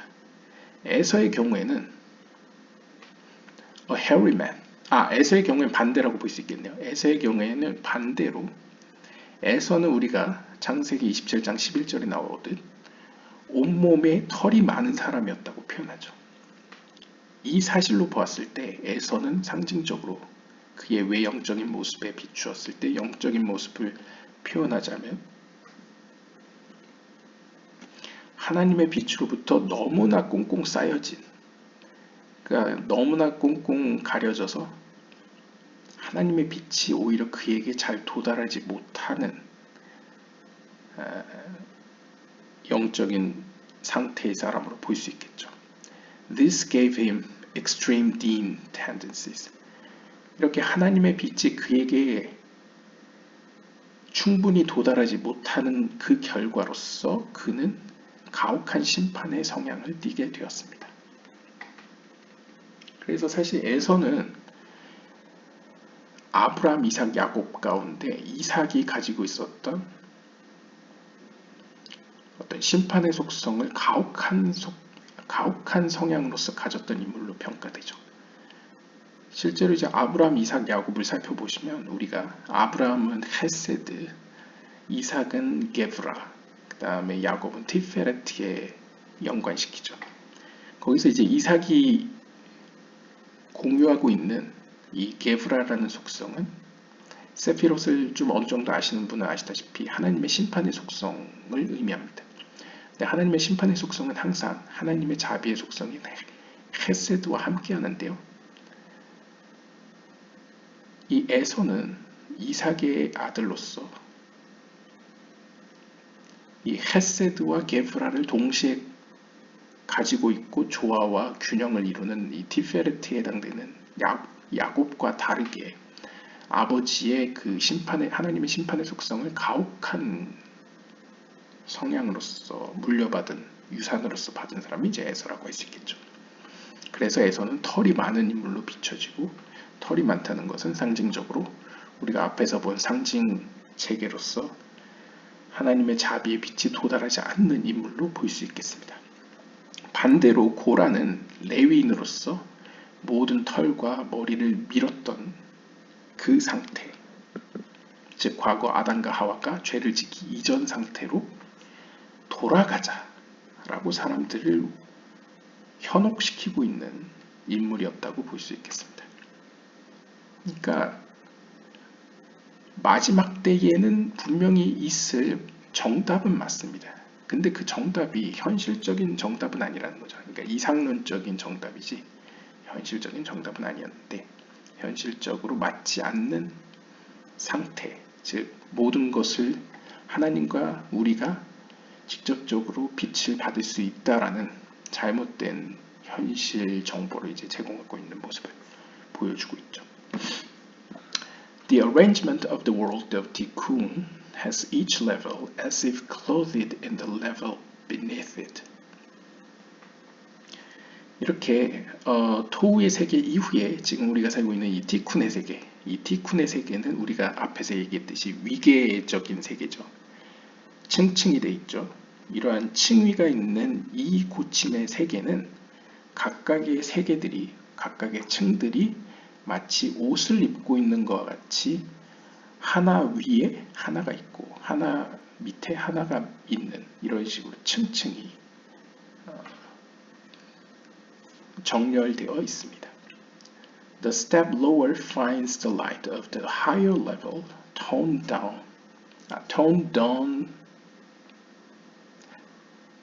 down to its clothes. 그래서 어떤 의미로는 좀 의역을 하면요. 어떤 의미로는 하위에 있는 세계 혹은 존재는 상위에 있는 빛을 마치 상위의 세계를 필터링 해주는 그 상위의 어떤 옷에 의해서 본다는 것이죠.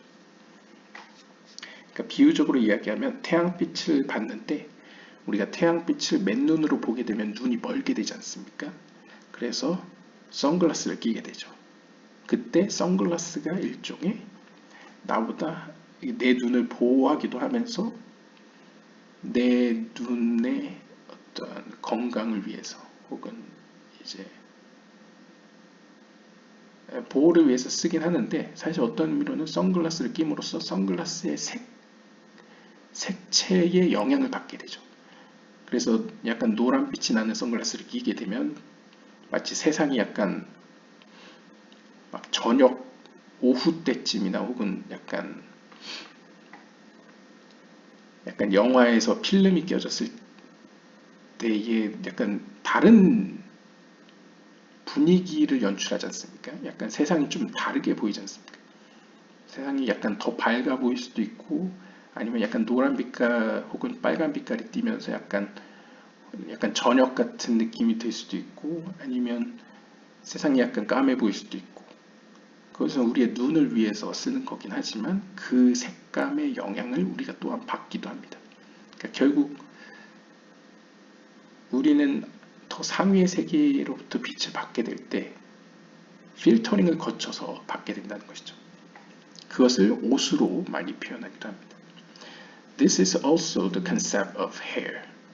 이것은 머리카락도 마찬가지입니다. 그러니까 머리카락이라는 개념도 카발라에서는 상징적으로 이 옷과 같이 상위의 빛을 이제 필터링 해주는 어떤 측면을 표현할 때 머리카락을 사용하기도 합니다. Korach, who rebelled against this system of hierarchy and gradation, therefore was bold. 따라서 당시에 이제 성막을 봉헌하면서 모든 레위인들이 머리를 잘랐는데요. 그때 레위인 중에 한 명이었던 고라 역시도 상징적으로 이러한 하나님이 만드신 고침의 세계의 위계적인 질서를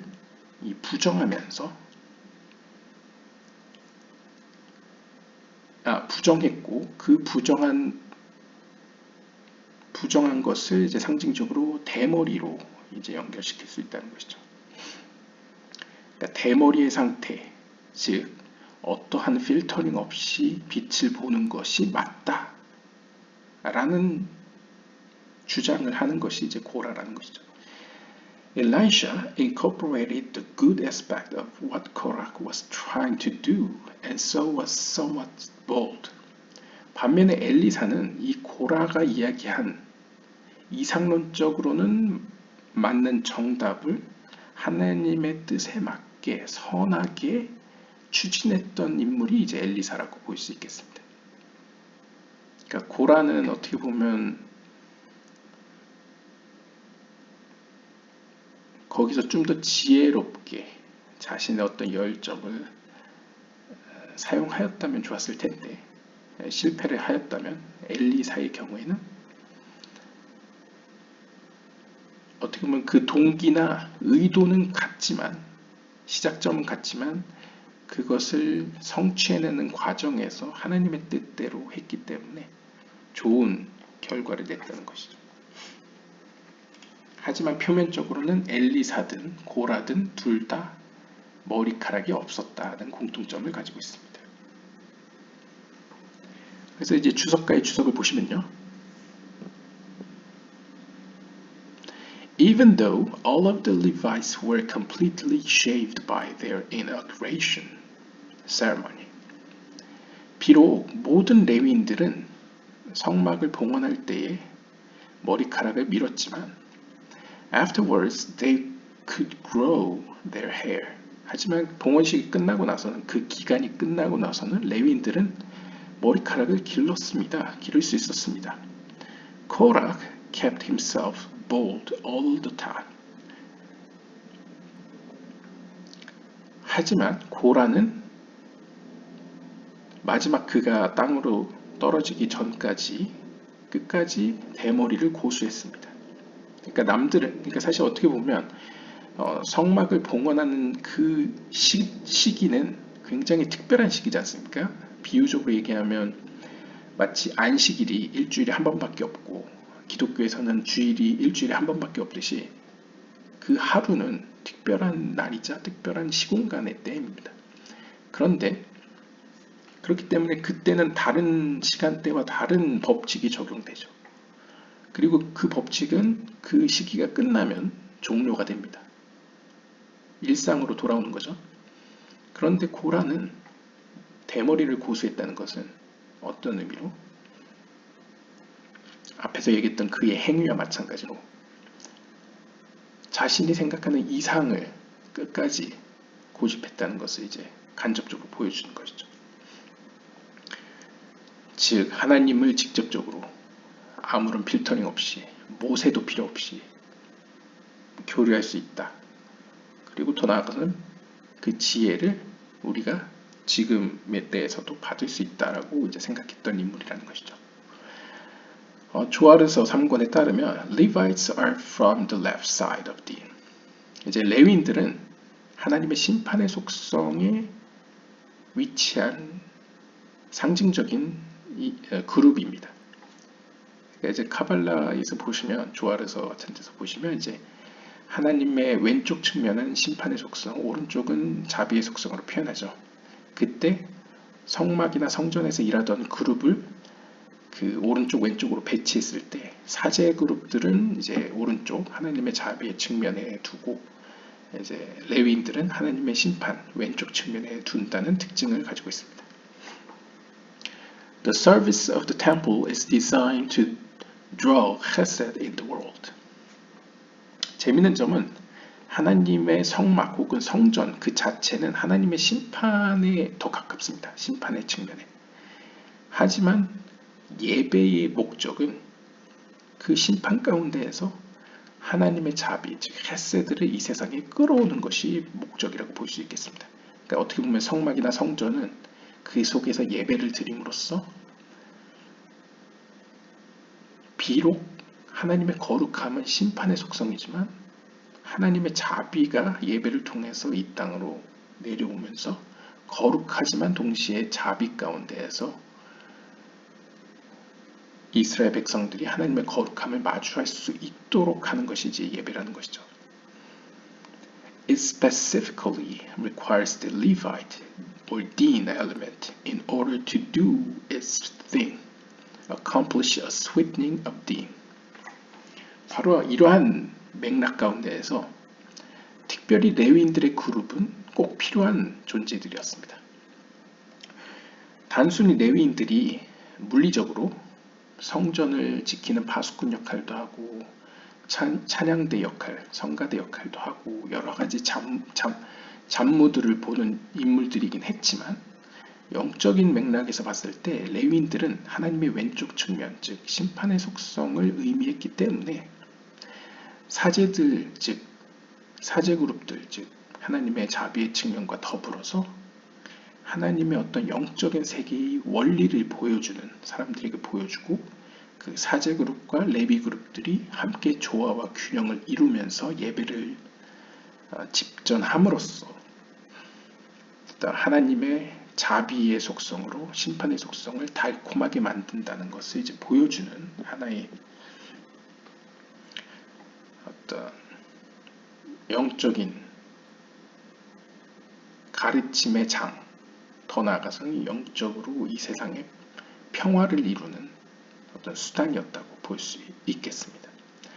This is the reason why the Levites sing in the temple. 그리고 바로 이러한 이유 때문에 레위인들이 성전에서 찬양을 드렸음을 우리는 이해할 수 있습니다. The best music comes out of troubles. 왜냐하면 최고의 음악은 고난과 고통 가운데에서 나오기 때문입니다. The greatest chesed comes out of sweetened judgment. 그리고 가장 위대한 자비, 사랑은 달콤해진 심판으로부터 비롯되기 때문입니다. 그러니까 어둠이 있으니까 또 빛도 있다. 이런 맥락이랑 비슷하다고 볼 수 있을 것 같습니다. The greatest chesed comes out of the sweetened judgment. 그러니까 심판의 속성이 가혹한 심판에서는 안 되고 달콤해진 심판, 그러니까 자비의 속성과 심판의 속성이 함께 있을 때에 위대한 자비, 사랑이 나타난다는 것이죠. 시간 관계상 마지막 거 먼저 보도록 하겠습니다. Through his nullification and humility, he prepared the world for the final state and struck a proper balance between the two approaches that could be received in his time. 즉 엘리사는 고라와 다르게 자신이 가지고 있는 어떤 심판의 속성을 하나님 앞에 내려놓고 겸손한 제자의 삶을 살아 보여주었기 때문에 그는 이 세상에 있는 두 가지 측면, 심판과 자비의 측면을 조화와 균형을 이룸으로써 과거 고라가 저지른 피해를 고치고 죄를 없앴습니다. 그러니까 어둠을 물리쳤다는 것이죠. 네, 오늘은 이렇게 엘리사에 대해서 살펴보았습니다. 시간 관계상 빨리 마치도록 하겠습니다. 감사합니다.